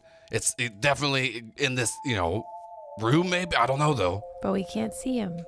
Well, I mean, yeah, but I don't know what to tell you. I'm good at smelling him. Jamie, is Dodo trying to get you to eat the dead body again? No. Oh, shit. Do we want to eat that dead body? I didn't even think about that. No. Oh, tell Marley had a good idea. Let's eat the dead body. No. Maybe we can get it. You ever seen the CW hit show iZombie? She would eat the Marlon's opening drawers. She would eat the brains and she would get to know stuff. Maybe if we do that. Marlon, it's in the room with us, but we can't see it. So what if you have a cigarette and blow the smoke? Then maybe we'd see it. You could also summon, maybe. Should I do that now? Too soon. What if I get in trouble? I already have a cigarette. Okay. Woo! Fog. Wow. Do it. It's like winter fog. I blew it out. Yeah, you just blow, what are you trying to? Did you just blow and smoke? If there was like an invisible physical person, the smoke would that was Jamie's idea. Yeah. You don't you just blow it out. There's nothing. Actually, here. So what happens is you blow it out. You don't see it hit anybody, but you do see a little bit of the smoke as it starts settling. Some of it looks like it's getting sucked under the floorboards. Hang on now. That's not good construction. And I know this is a high quality park. And Ron stomps the floorboard. Careful. It's gonna. Sounds a little hollow underneath. I don't Is know. there carpet? Yeah, there's carpet underneath where the desk is, and then there's floorboards. But yeah, you do see some. It's not fully carpeted. It's just like a floor mat carpet. Rug. Yeah, that's what we would call Marlon it. sets down his 2x4 he's still carrying. Yeah. And starts ripping up the carpet. Ron, you wanna? Yeah, Ron gives a hand rolling this back. Yeah, let's see if we can find us some trapdoor. Once again, there is the desk has the dead body of Sahlberg on top of it. Why do you want us to react to that? I'm just saying because you We've gotta move seen it. You All gotta right, move well, it. Ron gently lifts up the corpse of the gentleman. There we go. That's what I was trying to see. Do we just throw it out the body? Is it a coffin flop thing? Or we just fucking Arkham Asylum shit you're trying to tee up, Joel. Ron lays him down just sort of gently under the air conditioner or something, somewhere off the rug so we don't have to move him twice. Yeah. Ron, it smells really bad. Thanks, Joel. Because he didn't just die today. Yeah, no, He's we been talked there a little about that. bit. He's dead. And we're in the South and it's the summer. Super dead. They're double dead. A little double dead. With Put your that on host. the list. Wait, what was Mark Summers? Yeah, fuck he yeah. He had OCD apparently, and that was sort of his Mark immersion Summers therapy. Would hate this. He would definitely hate this situation. Didn't Mark Summers love cocaine? Probably. Hell yeah, cocaine rules. That's the thing about people. They got the good taste, baby. Yeah. So you push it aside, and you do see there's a little trap door. Well, does the trap door have a little latch or handle? It does have a latch. It feels like you pull it. It seems like it's locked from the inside. Being the strongest of us, I suppose I should make an. I pull out my trowel. Ooh. And if only there was something that would just break a hole down into this earth and it becomes a pickaxe. Yeah. Your trowel transforms into a pickaxe. Wow. And I'll let you can go ahead and just hack it away for free. You don't have to roll. It's Christmas magic. Christmas magic. Santa really is able to grant everyone's wishes. That wasn't anyone's wish, was it? Maybe it was Santa's wish. I sure was wishing we could get down into this trap door, and now it looks like it's open. Yay. Yeah. Indeed. You're able to. Or Minecraft. You get 3 wood. No. Okay. Yeah. So you are able to to chip it open. Ron, as you do that and open the thing and say that too, you feel a stab in your back, and you're gonna take 2 harm that negates your armor. Well, I don't care for this. Ow! What? Someone look behind me. What happened? What happened? There was like you see a blade in Ron's back, and you see like a hand retreat back down there. What does the hand look like? Just like a normal hand. I Like mean, a I wouldn't human? say like hand model type, but like just human. Hey! Santa, you okay? No, but I'll be fine. What kind of Ow. knife is it? I can't reach. Marlon, grab that for me. I can't reach You want me to yank it out? Yeah, I think so. I use my full hand. You grab for the folk hand. You don't take any damage, but your folk hand gets burned. You can't touch the knife. Does it look like the knife that the demon hunter used? Or No, it looks different, but it does have some intricate runes on it. I hit it with my 2x4. Try to knock it out. What? You hit it with Yeah, your, I'm trying to like. you hit it with your knock 2x4. out. It goes a little deeper in. Wow. Ron, take another harm. I feel like you're hitting it away from. You know what I mean? Yeah, I know, but you're. Yeah. But, All right, Jamie, can you, Jamie, I'll try. why don't you I'm gonna try, try. please? Jamie, Jamie, try. don't touch it. Jamie, don't touch it. What? That's magic runes on there. That's gonna stop us from touching it, and it's gonna go deeper in. And every time one of us tries to grab it. Guys, don't touch it. It'll go deeper every time. It's cursed. All You right. think I can get it out? Oh, maybe I Okay. can help. Or I can try. I think might if you burn touch your it, it's gonna go hand. deeper. No, I'm not worried about you burning your hands. I'm worried about it going deeper every time we touch it. You guys are people and I'm a reindeer. Maybe it might go be deeper, different. though. Might be okay. I don't want to do anything that's gonna hurt The- Santa. the- He already the- looks the really little- bad. The little fingers on Holly Jolly's head are twiggling towards it. One of them flicks Snowbell's head and she's kind of ow, and then doesn't wonders why she just went ow. Ron kind of kneels down, and so if Snowbell wants to reach it, she can, but Ron's not. Ron's at this point taken a lot of harm in a very short amount of time. Kind of reaches, and the arms do not get close enough together to actually be able to clasp around the hilt of the dagger. She was like, "Well, I did try. I'm sorry." Yeah, thank Oh, you. Thank what? you for trying. I'm doing the best I can. I just don't like seeing Santa hurt. No, I don't like it either. Let's go down there and see if we can figure out who did this to me. Hold on. I'm gonna use the lighter to summon. Give me a weird check. Give me a weird. You gotta do that every time. You do a weird check now. Meanwhile, at the Hall of Justice. Justice, Yeah, massive 6. 12. Nice. Yeah. So you. I'm gonna live. Hooray! Snowbell, you see the lighter. You see like the Zippo lighter light up. This kind of like black smoke comes from at it, and then you see this small little like meter tall imp pop up and goes, "Oh, Hey, whoa! What's going on here? You're oh smaller. shit! You got a little reindeer here. What's going on? What's your you got a lot of flesh. What's up with your heart in your chest? Can I have that heart? What? Oh, I'll well, give you something if you give me that heart. I only have the one heart and just kind of frame me here. If you want my heart, I can give it. Yeah. What do you want? What do you want for it? What do you want for it? I'll make you a good little deal for that heart. she needs it. She'll die. No, she doesn't need it. She's not using it right now. I can tell. Look at Ron. What's This is what yeah, we he's call got a you nice more- 6-pack. Well, I like His Ron. back, Ron his back, turns his back. around. Oh shit! You got fucking badass back muscles there. Oh whoa! Hey, Okay, you got stabbed here. There we go. It's got runes on it, and every time we touch it, it goes deeper. Oh yeah, it's called a dig knife. A dig knife. I get it. yeah. The name makes sense. Yeah. It's used only the person that took it, like stabbed him with it, can like take it out there. You can't take it out. I can try to take it out here, but I mean it's pretty It'll probably okay. go deeper, right? It might be go a little deeper. Ron, how do you feel about drinking a little bit of my blood? Oh, will it make? I've never been stabbed before, so I'm not real big fan of that. But Okay, well I don't have to stab you for you to drink my I blood. know. but- So I'm pretty happy to try something about it. Okay, here, let me just get up on here. And he's like crawling up ya, and then he like bites one of his fingers, puts the other hand fingers on it, shakes it up like a martini, and goes, okay, this might have some weird side effects. You okay with that? I mean, everything in my life has had weird side effects of late. All so. right, just go ahead and open on up there. And also, you can't spit any of it out. Oh.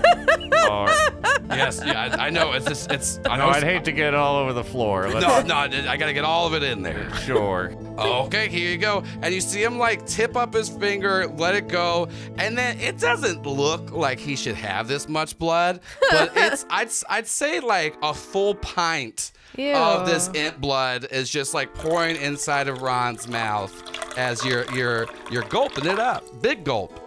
I don't care for this. So you don't. I What does fucking it taste swallow. like? Yeah. What? Yeah. Like give me it some more. tastes like some probably like sulfur. It tastes like dirt. It tastes like the time you're yelled at in 3rd grade and you still think about it. Tastes like cinnamon. Tastes like a little cinnamon. bit of And chocolate. Sure. Ron gulps it down. Yeah, you gulp it down and you start to see like Ron's vascular system, all the veins and stuff. You start to see like this like kind of black like outline go through, and then it's like circle around his body, starts to form around the dick knife in the back, and then the knife itself just kind of like disintegrates down. You just see the handle fall off. Looks at you, goes, all right, yeah, so I mean, you're gonna probably feel a little weird. You might feel some kind of murderous urges and stuff like that. That's just imp blood running through you. Also, you are gonna shit that out later, but don't worry. I lubed you up good and proper, so y'all have a Wait, good... the blood or the knife blade? Both of them. And he just poops away. I didn't get to say thank you. That was a really Is the nice knife, thing he did. Handle on the ground? Yeah, the knife handle's on the ground. I try to touch it. Yeah, you take one harm as it burns your hand. Oh. Marlon, are you okay? I've never been better. All right, let's all stop touching the knife and go looking for the guy who did this to me. Or gal, or non-binary pal, whichever it might be. Yeah, y'all going downstairs? Yes. Yeah. Who's going down first? Ron's going down damn first. I'm done with it. I'm done with this guy. I'm gonna do some He's got murderous murderous urges. urges, Yeah. Yeah, you got that murder in your blood. Yeah, Ron's a little angry, so And the picks up knife- his pickaxe and heads on down. The knife fell out, but he didn't heal at all. No. But it's not getting worse. It's not getting worse. Like the part around where the knife was stabbed, like that healed back up. That's gone. But the blade is in Ron, and he was told he's gonna shit it out along with all the imp blood. But he got We heard lubed that. up. We heard that. Did you hear the Thank lubed you. up part? Yeah, it's weird. No, we noticed. Thank Did you you. hear me say it again? I am all set. Tweet at me if you want me to say lubed up again, and then you got to join the Patreon at $50 a month for that one. Oh. That's a little, yeah. Anyways, you make your way down there, Ron. What you do look around, it just seems kind of like a lounge area. There's like some foosball stuff around there. There's a mini fridge. There are pictures of Sal Berg from throughout the years. It does look like this is just kind of like Sal's little getaway. Can I add, while they're all noticing this, Snowball is taking a very long time to get down the stairs because the legs are not quite functional, and makes it all the way down to the very last step, and then immediately eats shit and just falls on her face. And then finally falls. And so, yeah, it does look like it's just a little like underground hideaway that Sal Berg had. A man cave. A little man cave, if you will. And you don't see anyone in there right away. Like when you're just looking around. Well, I go down there at pickaxe at the ready, trying to keep an eye on the corners, having recently been stabbed in the back. Mm-hmm. We could do the thing like in Scooby-Doo or whatever, where all of our backs are to each other, so we're all looking around. Yeah. All right, everyone roll 2d6, just flat. Oh, that's 12. Look at you. Wait, was that 12? Yeah, Audie Roadshow dice the things on Yeah, the we six. inverted the logos gorgeous. and made it Is good. 12 highest? Big money for Snowbell. Y'all are spinning around like all like hands on their back, and Snowbell, you kind of see in the corner and like this little show, you just see like it looks like some eyes blinking, and then and then it goes away. Oh, I think there's someone looking for us. What, you see something? There's eyes. There's eyes hiding in here in the chat. In that dark. What's the dark? The dark the corner. And Ron jumps at the what's it? Yeah, roll to kick some ass. 10. Yeah, so Ron, you just immediately like pickaxe forward, slamming it down, and then you don't see anyone there, but then the pickaxe does like go into something. You can feel it like right in front of the wall, and then you hear, oh fucking shit, oh god, and you start to see like this kind of invisibility cloak kind of fade, and it's just this kind of old looking dude, kind of not like shitty look. He's just kind of like slubby. He's got like gray hair, and you stabbed him in the shoulder. It's going in, and he's like pushing it back out. You don't take any harm back since you kind of got the jump on him. He's like, son of a bitch, oh my god, it's been a long time. Been a long time since someone got jumping me like that. Wait. Yeah, why'd you stab me? Well, you're trying to break in down here. I'm trying to hide out. What you hiding from? I'm just waiting for midnight. God damn. Did you do this? These are contracts? Yeah, what's your problem? Those are my co-workers, friends, and associates up there. They signed the contracts. Oh my god. Oh. Turn it back. Real quick. And he's just like, he pulls out like a little potion, like drinks it up. You see like the hole kind of form back. He's like, oh my god. I take a cigarette and try to burn him with it. And he just slaps your hand out. He's like, stop it, Jesus! What is your problem? This whole thing is our problem. What? You've taken a summer employment and made it into some kind of nightmare. Snowbell's just staring at him, by the way, just like there's a lot of thoughts. The hands are not moving. They're just sort of all frozen and looking. Okay, listen, everyone here signed the contract. They made the deals, and then once it goes to midnight, then that's when the profit starts rolling in, baby. Santa? Oh, I'm not Santa. I'm Mr. Halloween Town. Yeah, I thought you might be. You fuck! What? Well, okay, it's not. It's kind of a name I started going under. I had to go on the run. I got caught a couple times, but so I started going Mr. Halloween Town. I thought it was kind of fun, kind of spooky. I didn't sign the contract, and it went inside my blood. Well, you're not turning into anything, are you? No, because I cured myself. Well, then good for you. Hey! And Ron pushes up against the wall. Enough mouthing off. And he like snaps at you and pushes you back, and Ron, you get like pushed back by an invisible force. Santa, no! He's like, okay, calm it down. Listen, I've been here before. I know what's gonna happen. You're gonna try to be like, save them, blah, blah, blah. And how about we just do this? Just say a number. What number? Just say a number. 18? Okay. No. And then he claps, and then $18 falls in front of Snowbell. And he goes, all right, everyone else, say your number. Come on. What is the number for? Just say the number, and then I'll pay you off, and then we can all go. You're not going to pay us off. I ain't taking no bribe from you. You stabbed me. Well, your friend already did. She took the $18. I'm just kind of staring at it. Like, and hands kind of like. She's not our friend anymore. You turned her into something else. Jamie, I'm not your friend. You are our friend. We're just You're trying a to get different you to feel friend better. than you were before, and we're I'm Mr. sorry. Halloween Town, how'd you get your really cool contract abilities? What do you mean my really cool contract abilities? I just got people to sign contract with this pen. And you see a pen, and it's just kind of like covered in flesh and skin, and it has eyeballs. Snowbell just starts freaking out, like the flesh body inside. Can I try to grab it? You can try to grab it, but there's a force field in between. You can't snatch it. He's like, stop. Keep away. He's like, stop doing that. Listen, I told you I'll pay y'all off. We only got like 20 minutes until midnight, and then the park will turn, and then that's when profit starts rolling in, and then I'll move to the next park and I'll buy that one out too. And this is called the growth economy, because you grow these monsters and then you get the money from it. Snowbell is screaming during this entire speech, by the way. Just the body is not doing it. Listen, you see how bad of a time she's having? Once midnight happens, the machine will fully take over. The inside will just be there for during the day or the night. We kind of Halloween Town, we keep it open at night. Santaland will probably have them, Where's be the Lane? machines. Lane's in there. You see that little heart right there?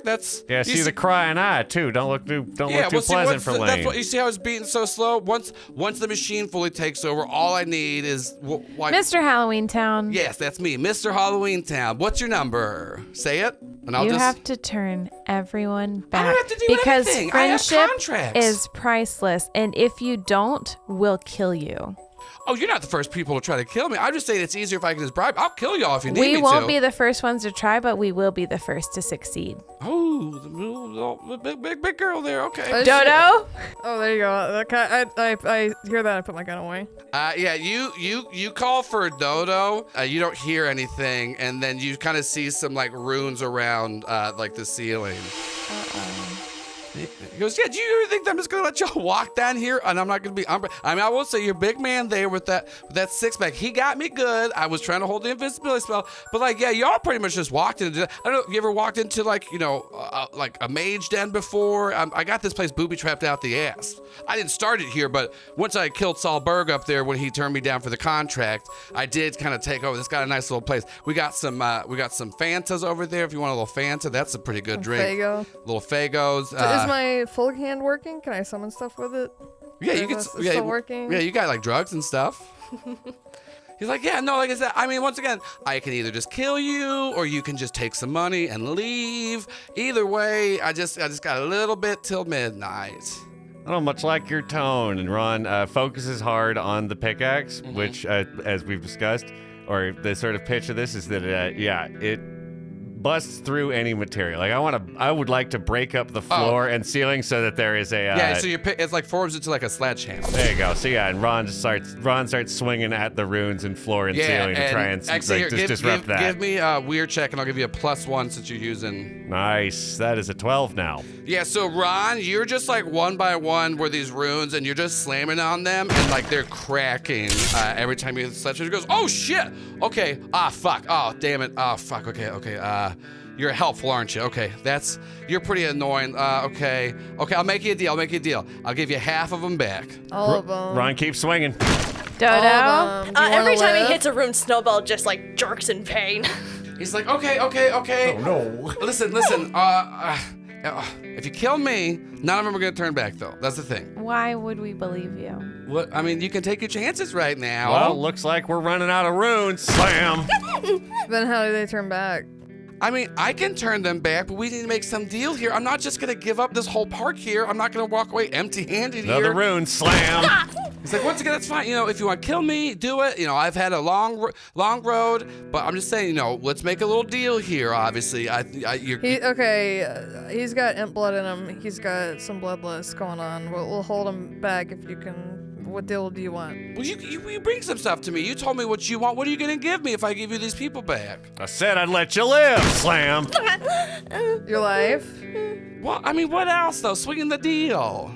I'll give you this Bic lighter. I don't want a big lighter. I can just do this. And do you like drugs? Well, everyone likes drugs, but I also you want Quaaludes? I don't really like. I'm more of an upper kind of guy. What uppers? And he just pulls out like a little meth pipe. He goes, I like meth. Do you want to do some meth with me? I will totally do meth with you if you. Well, that's not part of the deal. We can just do meth afterwards. I can give you a lot of drugs. I can get rare drugs. Look at this. And he just starts clapping his hands, and drugs are just falling out of the ceiling. What do you want? What do you like? Getting money. I like, making good deals. I like, I guess I do kind of like enslaving people. That's pretty fun, though.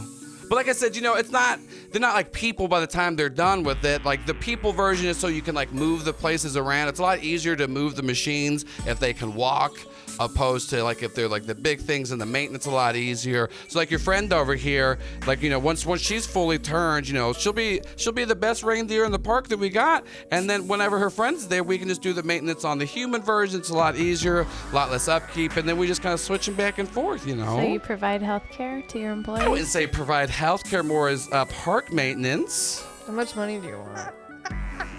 Ooh, I mean, for this is kind of like a rural. I could probably. Okay, how about this? I'll make you a deal. Your helpful friend over there, that's more valuable than money. Let's get some favors from him. I'll just call him when I need it up, and then we can do that. How's that sound? How about 5 no questions asked favors from Mr. Halloween Town? As they're all arguing, Snowbell's kind of wobbling to her feet, and it kind of clenches her little fists like, I want my life back. I've had a crazy night, and the eye's just going crazy. It's like, I've had such a long night, but my friends are here, and they want everything to go back, and I just want my life with my sisters.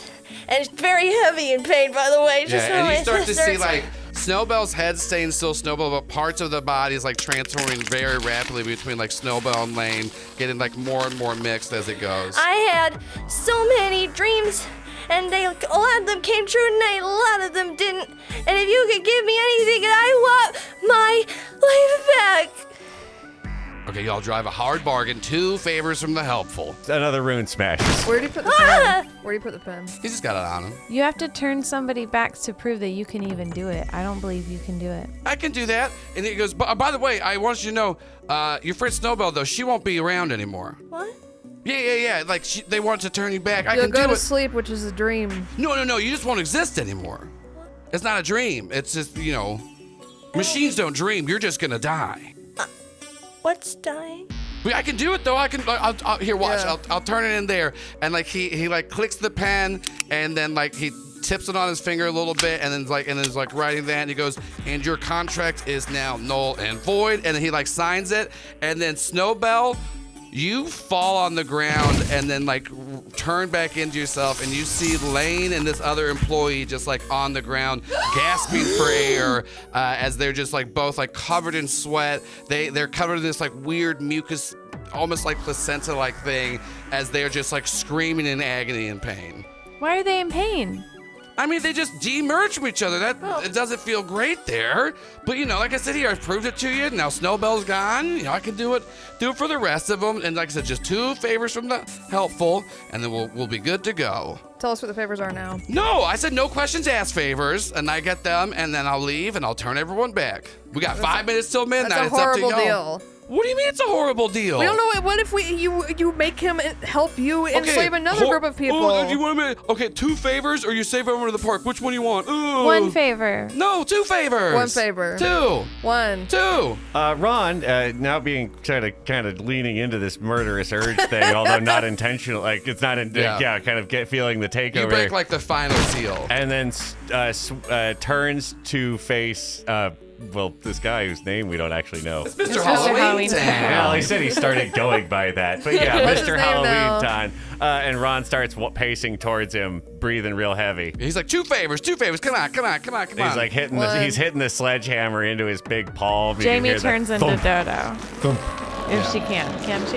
Yeah, you can turn it to Dodo right now. Okay, she's also gonna corner him. He's like, all right, fine, then just fucking kill me, then see how you can turn everyone back yourself. And he kind of just like sits down like a little angry toddler throwing a hissy fit. Ron smashes one of his feet. Yeah, you smash the shit out of his. He's like, oh my fucking, shit. This is gonna be a lot. Maybe we won't kill you right away. All right, fuck this. He pulls out the pens and stabs himself in the throat and just like rips it across his throat as he just starts to bleed out on the ground. And Mr. Halloween Town falls over dead. I take his pen and I try to sign his name with his blood on one of the contracts. And do it the exact way he did. You're trying to sit there and like sign with the blood, but like as it's like pouring out, you don't see any of it absorbing in. But what you do see is on your left hand, you start to see like the weird tattoos that form. You do start to see like the outline of a seed forming. I eat it. Yeah, so like you all see That's the only way to save everybody. You all see Marlon's hand like form up again, and the seed like kind of comes out of the palm of your left hand as Marlon Doesn't feel good. It does not feel great as Marlon eats the seed that he got from the little toilet demon, and then Marlon, you just kind of pass out for everyone else just kind of sees this as a second, and then Marlon, you're sitting there, everyone just sees Marlon's like eyes just kind of go black. To you, Marlon, you pass out and you find yourself in a restroom, and there's this like really nice restroom attendant who goes, can I offer you some mints? Oh, sure, thank you. Here you go, have a little mint, and then you hear someone just straight blasting ass in one of the toilets. Belphegor? He's like, what's going on here? It's Belphegor here. Who's that out there? Who ate my seed? It's Marlon. Hello. And he just like opens the door where he's just still on the toilet, and he like the toilet like grows some legs, walks out, and then sits back down. Belphegor still blasting straight ass. He goes, Yeah. So what do you need here? You ate my seed. What ideas do we want? So can I just say I explained the situation? I think the pen is probably related to Mammon in some way, and I gotta save all these people. But the guy just killed himself. He goes, well, that pen's got nothing to do with Mammon here. You gotta get over Mammon. Okay, sorry. Someone said it smelled like greed. Yeah, I thought the thing smelled like greed. I mean, Mammon still wants to get at you, but you got him good. He's pissed at you. Yeah. You stabbed him in the neck with a little Yeah, I gave him a scar. Yeah, but that's got nothing to do with Mammon. This is just some... What's the pen? That's just a pen. I don't think it has a name, but it's just been used for a lot of like capitalistic greed for so long. It's kind of just taken over. It's just a regular pen. That's what happened. How can I save these people? Who do you want to save? Do you want to save the park versions, or do you want to save the people? The people. Okay, well, I can tell you how to save both. Oh, both? I can tell you to save both, but it'll come out a little bit. I can tell you to save one for free. That's what the seed gets you. But I can tell you to save both if you really want to, though. What's the cost? Just give me a little bit of that blood you got there. What happens when I give you my blood? I just have it, and I can do things with it. Like blood magic? Maybe. Could just be coloring book stuff, though. I mean, on a positive note. I'm just saying, just a little bit of blood and you can save it. I can make everything great. I'll give you a good little idea here. What else do you want? I'll sweeten it. Because here's the thing, you got some interesting blood going on. Because it's not just your blood in there, is it? No, it's the fucking Yeah, I guy. can see him in there. I can see him. He's looking at me over his shoulder. And you do. You look I over. don't look at you him. look I over. don't look over. Well, if you did look I over, you can don't see see him the in my shoulder. peripheral vision. But you can see him. You can't see him if you look directly at the shoulder, but you could see in the mirror that he's on your shoulder. Yeah. Give me my next idea for free. I'll give you some of my blood right now so you have it. Well, that's what I'm saying. I'm giving you two ideas if you give me some blood. You get one idea with the seed you ate, but I'll give you the second idea of how to also save all the parks. But that's why I just want a little bit of that blood. Give me a future idea too. No, free. I'm giving you two right How now. are you gonna do with my blood? I already have so much shit going on. Well, then just throw it on the pile, baby. Can you? Okay. I'll give you toilet paper that makes you control when you shit. I already control when I shit. No, you don't. I mean, I'm saying you can go. If you want to shit right now, boom, you do it. You don't want to shit for 3 weeks, Marlon. You ain't got shit, and you're not even getting backed up. It's dangerous. Thank to shit, Marlon. That's really cool. I'm just saying, it's real easy on road trips. He drives a hard bargain. Por favor. What I want. I don't have to have it right now. You have to help me figure out, and I like point at the fucked up little guy, how to get rid of that or how here's to. The thing. I don't know how to do it. That's what's interesting about your blood. That little thing. What is it? So I give you my blood now. Give me information on that later. No, that's what. No, this isn't. You're not in this situation here.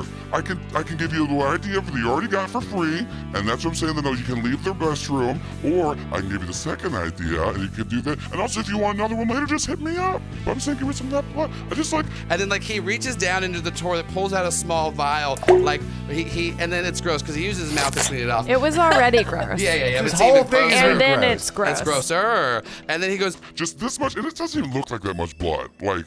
It's just like a tiny little vial. We'll put enough in there, you don't even have to feel it. Just flush that toilet over there, and then your blood will come out and just fill this up just enough. That's my little blood toilet. Are the robots sentient? Yeah, kinda actually, because here's the thing. He used his blood to infuse it with that, but also he started to give them life because the robots and the people are two separate things, but they're in the same body. Kind of like yours, but they were forming together. So I can't help you save both. Or you can just save one, but just a little bit of that blood. Are the elves real people? Are they based on people? Because I don't want to bring them back. If they had people in them, were there people in them? Anything that was alive that was a machine or anything like that, they were a person. I want to bring the people back, not the elves. They wanted to set children on fire. If you want to do that, that's fine. They can die. Okay, it's up to you. I'll bring all the other ones back. You can be like a god monk. Just give me a little bit of that blood.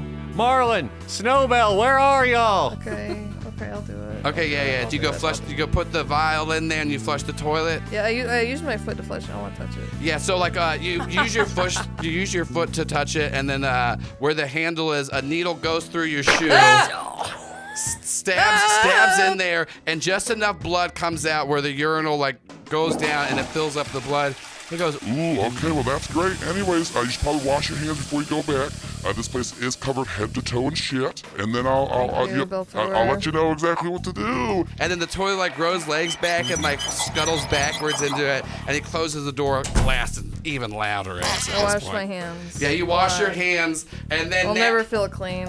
And now we cut back to Jamie and Ron. You just see Marlon is reaching over in Mr. Halloween Town's blood, washing his hands. As Marlon, you snap back and your hands are covered in blood. How does the fuck that little guy hand react to all the blood? It likes it. That's the thing. He's into it. He's into it. You can tell. Yeah, you can tell. A little twitch. If he had a fucked up little guy dick, it'd be hard right now. His pinky finger is just stiff. Yeah. So as you're doing that, Marlon, you snap back too, and you're kind of in this fugue state as you just start to look around and you start to cough up another seed, and it just kind of disintegrates into this liquid and absorbs into the pen. And Marlon, you start screaming for paper. Paper! Give me paper! Now, fast!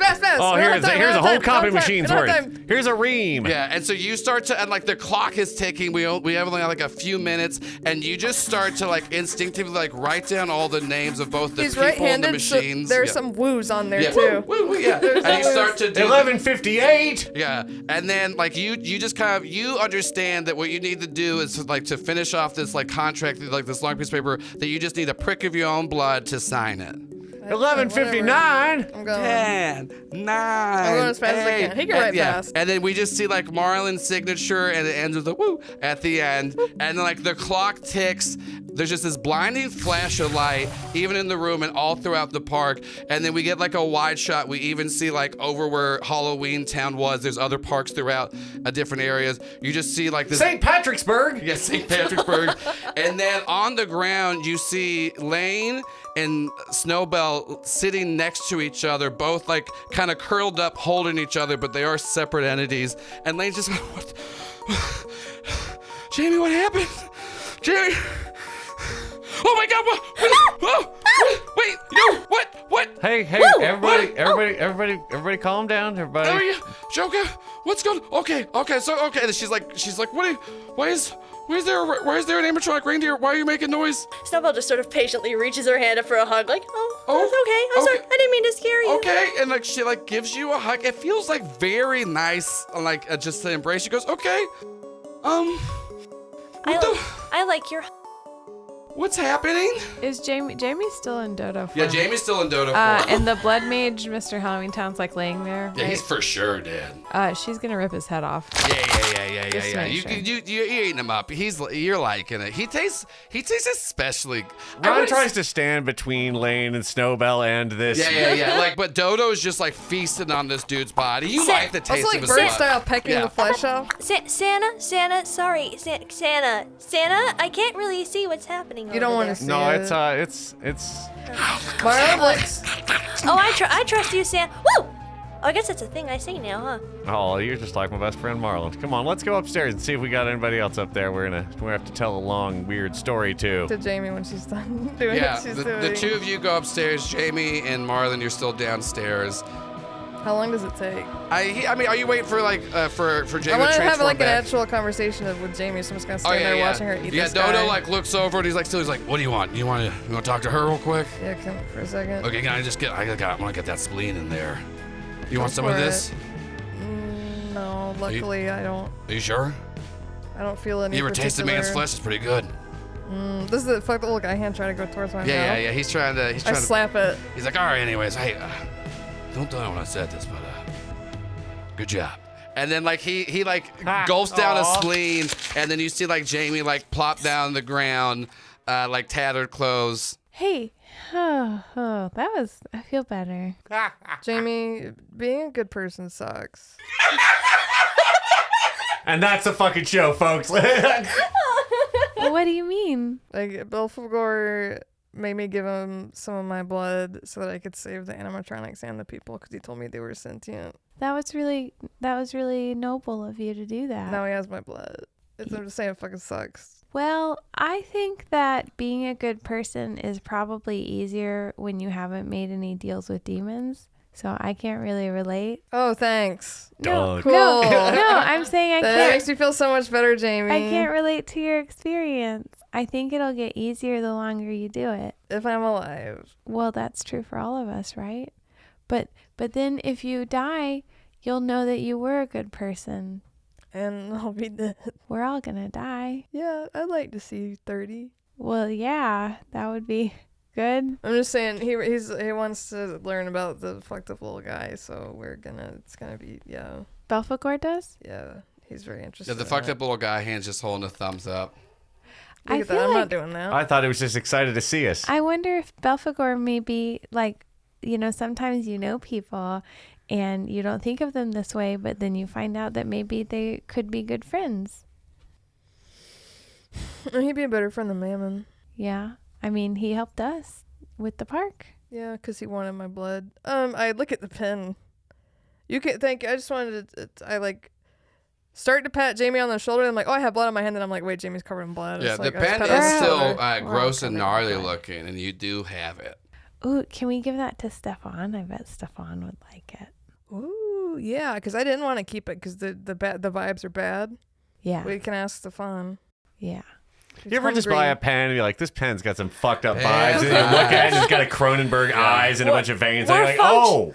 Right. We're functioning on a vibes-based economy. Y'all, and so we cut over to Ron, Lane, and Snowbell, and the unnamed employee who's just showing shock still. Like, y'all go back upstairs, and sure enough, at like the end of Who Framed Roger Rabbit, where the wall is broke down between Hollywood and Toontown, and everyone's starting to kind of like not merge together, but like walk around, like slowly waking up. You see it, like all of the people that like were employees are up and moving around, but there also are all these like sentient machines and animatronics just like getting up and like looking around. Oddly, no elves. And they there's no elves weirdly enough. So you see that everybody is like alive, and they're kind of like with their human and machine counterparts, and just kind of like they feel like all of them do like each other, but they definitely feel more of like a sense of comfort with the thing that they were merged with, and they're all just slowly trying to piece together like what happened as like Lane. All the people seem very dazed and very just out of it. The machines are just kind of like happy to be there and just to have all these friends. But yeah, everything's looking good upstairs. Snowbell attempts to pull Ron's pant leg. It's more of like just a gentle tap with the limited hand capacity. We just like get his attention, like, Santa? What can I do for you, Snowbell? And Snowbell gives him a big old hug around the leg. He's like, I just thought I wanted to thank you because my Christmas wish came true. Oh, I'm happy. I'm happy we could help. And Ron picks up Snowbell and get a gentle hug, trying not to smash the weird UV bleached plastics. Yeah, I don't know how many pieces I'm in right now, so that's a very delicate situation, but I appreciate I was it. like, Snow, and your body looks like it's back to normal. There's no cracks. There's no weirdness. There's no bits of flesh. Like you look even better than before. You look like all of the machines look like they've kind of bit of an upgrade. They all look shiny and new. Oh, gorgeous. Let's get in there. Big hugs. Less uncanny. Yeah. Wow, far less. I mean, still a little uncanny because this is the part from the 50s. All that shit looks uncanny. But it looks you look as good as the day you were made, opposed to like years later of just of wear and tear. Aw. Well, thank you, Santa. Big old hug. Well, I think you and Lane and everybody working here might be able to figure out a pretty reasonable arrangement. Santa, I got a question. Sure. Lane's Shoot. gonna be my friend too, right? Ron looks at Lane. Weirdly enough, it seems like I've known you forever, so yes. But also, is this the kind of stuff that you always saying that you do all the time? You see why we tried to get everybody out of the park? No, I get it now. This is... Yeah, no, it's a lot. We understand. We can just take our last paychecks and head on if that's going to make things simpler around here. You guys do this all the time? Not like all the time, but we sometimes. Yeah, no, it is about all the time. Yeah, like Lane sits down, and then you just see this like old-looking man like come like stand up next to you. It's Saul Berg. He goes, "Hey, was I dead?" Yes, sir. Yes, sir. Aren't you the Santa? Yeah. Okay. Yeah, that's Santa. You're the Snowbell. Hi. Okay. So I'm not dead anymore. It doesn't look like it. It was just black. Yeah, no. I guess I've had a. It's not important. You were. Did somebody break into my rec room? Yeah, you're gonna want to get a mop down there. Lane just goes, Saul, come on, we gotta talk, come on, and like Lane just like walks Saul away. He looks very dejected. Yeah. And then the two of you walk upstairs. Snowbell, and Ron are standing there, and you see the same thing. Like all the people are there. The clock has hit midnight. It's past that. There's like the Christmas midnight song of saying we're closing. I don't know why we're open this late, but please it's Christmas. Leave. Go home. It's Christmas. Go home. We're closing the park. Go home. I think at one point we said like it was Tuesday or something, right? Yeah, I think so. Unless you have an after-hours ticket. Yeah. But it looks like everyone's happy. You saved the day. I don't think I want to work here anymore. I don't think we should work here anymore either. I feel like Well, change is great, and I'll support you no matter what you do, Jamie. Oh, thank you, Snowbell. Well, that's what you taught me. We got to embrace change. As in long most as it's situations. Good, right? Yeah. Yeah, you see the big Santa walking down the street handing out presents going, Ho, ho, ho! Everyone's on the good list this year. Just handing them out to everybody. Oh, coal for my furnace. I'm so lucky. Jamie takes one of the pieces of coal out of her pocket and waits till he's not facing and throws it at his head. He goes, Ho, ho, ho! Tomfoolery! Well, he seems to be in a good mood. Yeah, he hasn't killed anyone yet. Yeah, keep an eye on that. What do you mean by yet, Jamie? Don't worry about it, Snowbell. We fixed everything. Okay. Since you were like, you do see like towards the entrance, you see Stefan the van pull up, and you hear like a little honk, and you see Lilith inside of there. I walk towards it. Ron waves and walks towards it. Yeah, no, it's the van. Y'all go get in the van. Well, we say, but like I was just gonna go talk to him. Yeah. They pull up, and then like Lilith just looks and goes. So Stefan said that he doesn't want to split up from y'all, and I respect that. But I'm gonna, I can't really take the heat with y'all because it seems like this is gonna keep following you. But I am gonna go follow some leads. Okay. On how we can help get him back, and then and Lilith just goes like, and she like blinks, and she goes, "You gotta get that abomination off of you." I was gonna ask if Stefan wanted to eat it. No, don't. We don't want him to eat. What you have is bad. Like, Can you help me The get rid of pen? it safely so no one else can use it? okay, hold on. And she's like reaching through her don't want pocket. it. She like pulls out this like little like steel casing, and she like opens it up and goes, "Here, put it in here." I put it in there. And then she like spins it off, writes some like runes on it, whispers something into it, and you just see him like light up. She goes, "Yeah, this is vile and bad, so we're just gonna Yeah, go that ahead and was get rid doing of all that." that shit, thank But you. you don't want to put any dark magic in. And she goes, "All right, so Stefan, I will see you later. I'm happy we got to talk, and I still don't think what you're doing is a good idea, but hey, you're your own you, so I will see you all later." And then she blinks, and then Lilith disappears. Oh, I was gonna ask for a number. She knows how to get in touch. I turn back around. Is Snowbell there? Snowbell's just watching very patiently, but that very sort of patient smile of, oh, people are about to leave, but that's okay. Just waiting and watching. We should go say bye to Snowbell. This is hard. Are you guys heading out for the day? Yeah, Snowbell, figure it's about time for us to hit the old dusty trail. Yeah. We gotta go. There's probably other people who need our help. / we're supposed to be on a normal road trip. There's just a big old world out there, isn't there? I wish I could go with you, but I think that I'm better here. All I really like to do is sew and hang out with my sisters. There's Mary, and there's Holly Jolly, and then there's Happy, because they call it Happy Christmas in England. But I'm really glad that I got to meet you guys. Would you ever come back? Sure. Yeah. Sure, I love Christmas. Okay. And she just kind of reaches her arms up for a big old group hug. Marlon tries to rub the blood on his hands off on the grass real fast. And Ron loops everyone up in one big hug, and Holt lifts everyone up and gives them a little squeeze until he gets the tap that reminds him that he's squeezing ribs. And I have no concept of pain. I'm just into it. well, eventually you also get put down. Y'all give a big hug. You seen Lane come back up. She's wearing just like a Santa Land like new outfit. She's changed her clothes. She just has a bag of cash. She goes, "Yeah, I got Saul just to take this out of the petty cash. I know you all said you need less checks. I added some more on there. What was saving all of our lives. So just thank you so much. I'm sorry I ever doubted the three of you and Jamie. You were honestly one of the best employees ever." And she's like, "So please text me. You all get anytime you want to come back." And she just hands you a bag of money. And she's like, we just got to check on everybody. And Snowbell, I don't know. Do you kind of want to help me? And Snowbell just kind of reaches her hand up to take Lane's hand. Aww. She's like, "Yeah, come on." And Snowbell just kind of looks reassuringly like, "I'm going to miss him too." She goes, "Okay, well, come on with me, Snowbell. I'm going to show you how to help run the park, because I guess we need an assistant manager for the rides now." I get to go to business school. And then she just like Ron gives you a thumbs up. So they're walking away. There's like the Christmas closing time snow going. Everybody's looking like they're having a good time. Ho! Go home. Ho ho ho ho! I'll throw coal at you if you don't go home. And then y'all make your way into the van, and you see everyone's having a good time. I say thank you for coming back, Stefan. I wasn't gonna leave you. I just, everything was going a little haywire. One of those things tried to get into me, and I just had to talk to. I knew y'all had it, and I told her we're gonna stick together. We're gonna figure this all out. And so, where do y'all want to go next? I lay face down. Okay, to a motel it is. Yeah, I want a shower. Yeah, and so we get a little shot of y'all driving away into the night sky. Everyone in Santa Land's Fun Park is having a good time.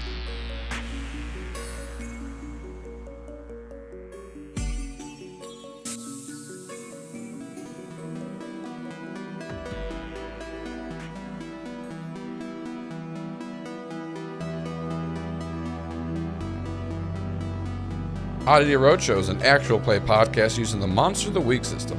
I'm Paul Byron, and I played Ron the Chosen. I'm Allison Maier, and I played Jamie the Monstrous. I'm Shannon Strucci, and I played Marlin the Crooked. I'm Delaney Jordan, and I played Snowbell the Friendly Reindeer. And I've been your GM, Joel Ruiz. Music by People Need Goals, Zach Nichols, and Sarashu. With character art by Christine Marina and episode art by Sarah Gobble. For additional information, please visit our website at oddityroadshow.com.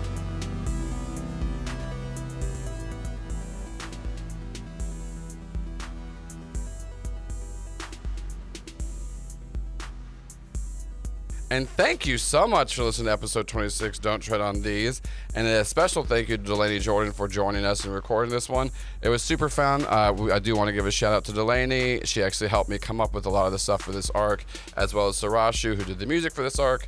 It originally started with Sarashu, and I just asked him what kind of weird stuff would you want to make music for. And he said creepy, amusement park stuff. And then me and Delaney riffed out more of this idea together. And it was super fun. This is the end of Arc 4, The Mystery of the Summer Job. I will be coming back in 2 weeks with our next guest interlude episode, episode 27, The Tale of the Lonely Igor, with Alex Sanchez as our guest. As always, we want to thank all the patrons out there. And we're going to do a little double dip this week because I do want to thank our associate producers, Birras and Luke Holt, as well as our executive producer, Andrew Harper. But what's that? We have a new executive producer. That's right, everybody. I'd like to say thank you to Blue Ryder, and we're also going to be doing our patron shout out to Blue Ryder this week because they're a brand new patron altogether. But since they're at the executive level, they still get a single shout out during the episode, even though we're thanking them every episode. That's what they're paying for it. That's what they get. So Blue Ryder, thank you so much.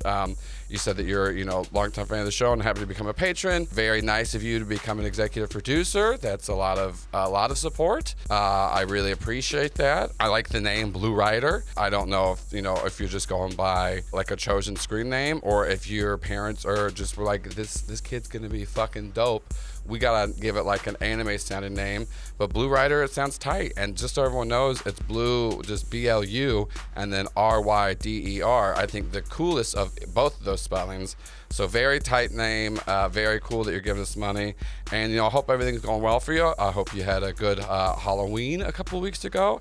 I hope you're having a good fall. I hope it's not too cold where you are, and if it is, I hope you got some nice blankets. And just really, really great to have your support.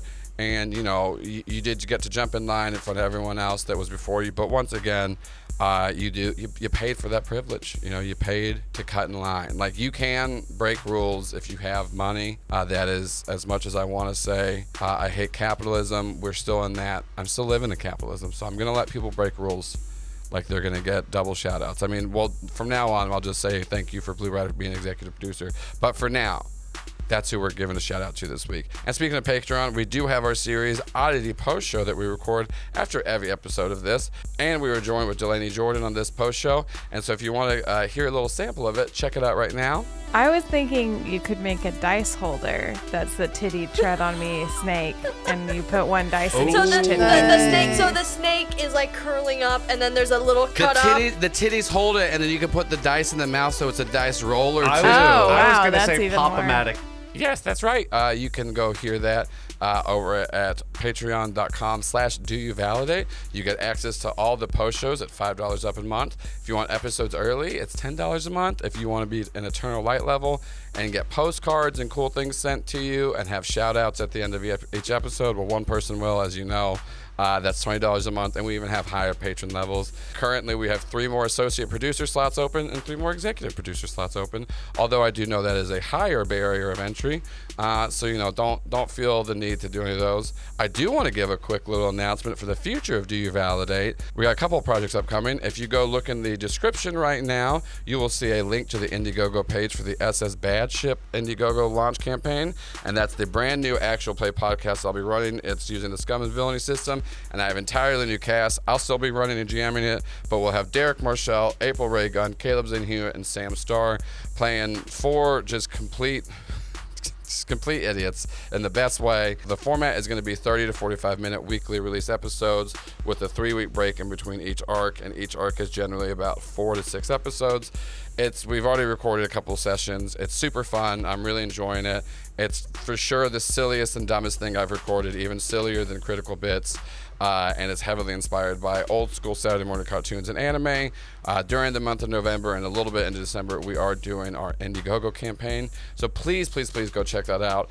If you can donate anything, it'd be greatly appreciated. We'll be getting original art for the show, original music. You can be an NPC in the show. You can help make factions. You can help make planets. One person, if they want to go wild enough and donate that highest tier, is going to help me make gods. So it's going to be a lot of fun. So like I said, go check out that right now, or just search on Indiegogo SS Bad Ship. But we'll be dropping links all over the Discord, Twitter, and anything else that we can, just ask for money on. We're trying to get $4,000, and we have stretch goals up to $7,000. And I think it's going to be a really good show that we're going to be launching in 2024.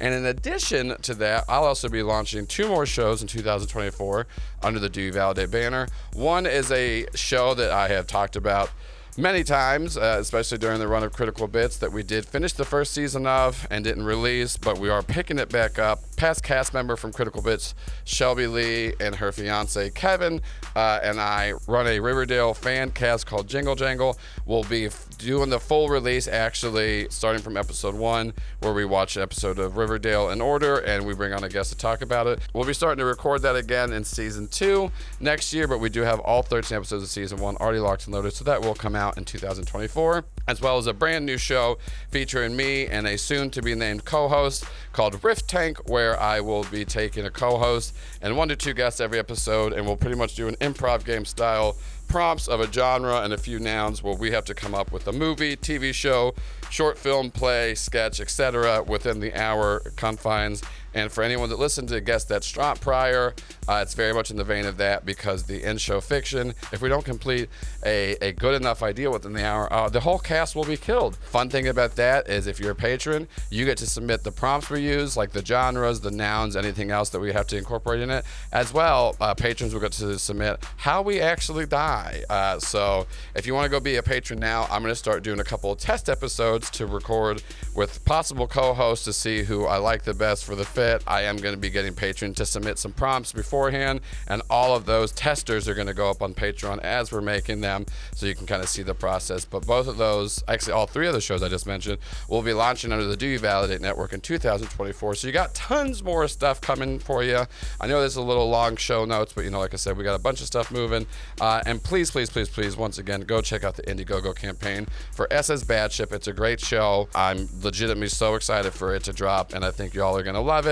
It's a different format, different feel, different style, and it's going to be a lot of fun. Also, I do want to add a big thank you to Jack David, who produces music under People Need Goals, but you heard their lovely voice as the network identifier at the beginning of this episode, and I will be doing a little backtracking re-upload of all the episodes to add the Do You Validate tag to the beginning of the episode. So that is actually the lovely Jack David. Go check out People Need Goals, and like I said, they produced a lot of the music for the show already. And join us in 2 weeks for episode 27, The Tale of the Lonely Igor.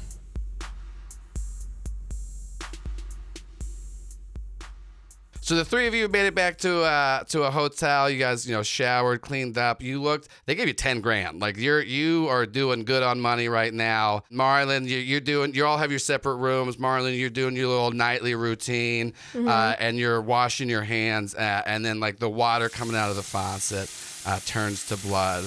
And you stand, you jump back, and you see in the mirror standing behind you is this fucked up little guy. Is he standing on the bed behind me? Yeah, so he's like you're hiding up, but he's standing on the bed and he's quiet. He's just making eye contact with me. He's just making eye contact with you. I just look at him. Yeah, you're looking at him. He doesn't say anything, and then you start to see the fucked up little guy arm is growing deeper and deeper up your arm. You wake up in bed, and at this point, there is just needles and pills laying around you. As at this point, above the elbow, you now have this fucked up little guy. Can't even sleep alone anymore. Because it's gonna be getting. I swipe it off the bed. I'm mad. I poke myself with the heroin needles as I do it. Ow! You get a little heroin in there, and then you go right back to sleep.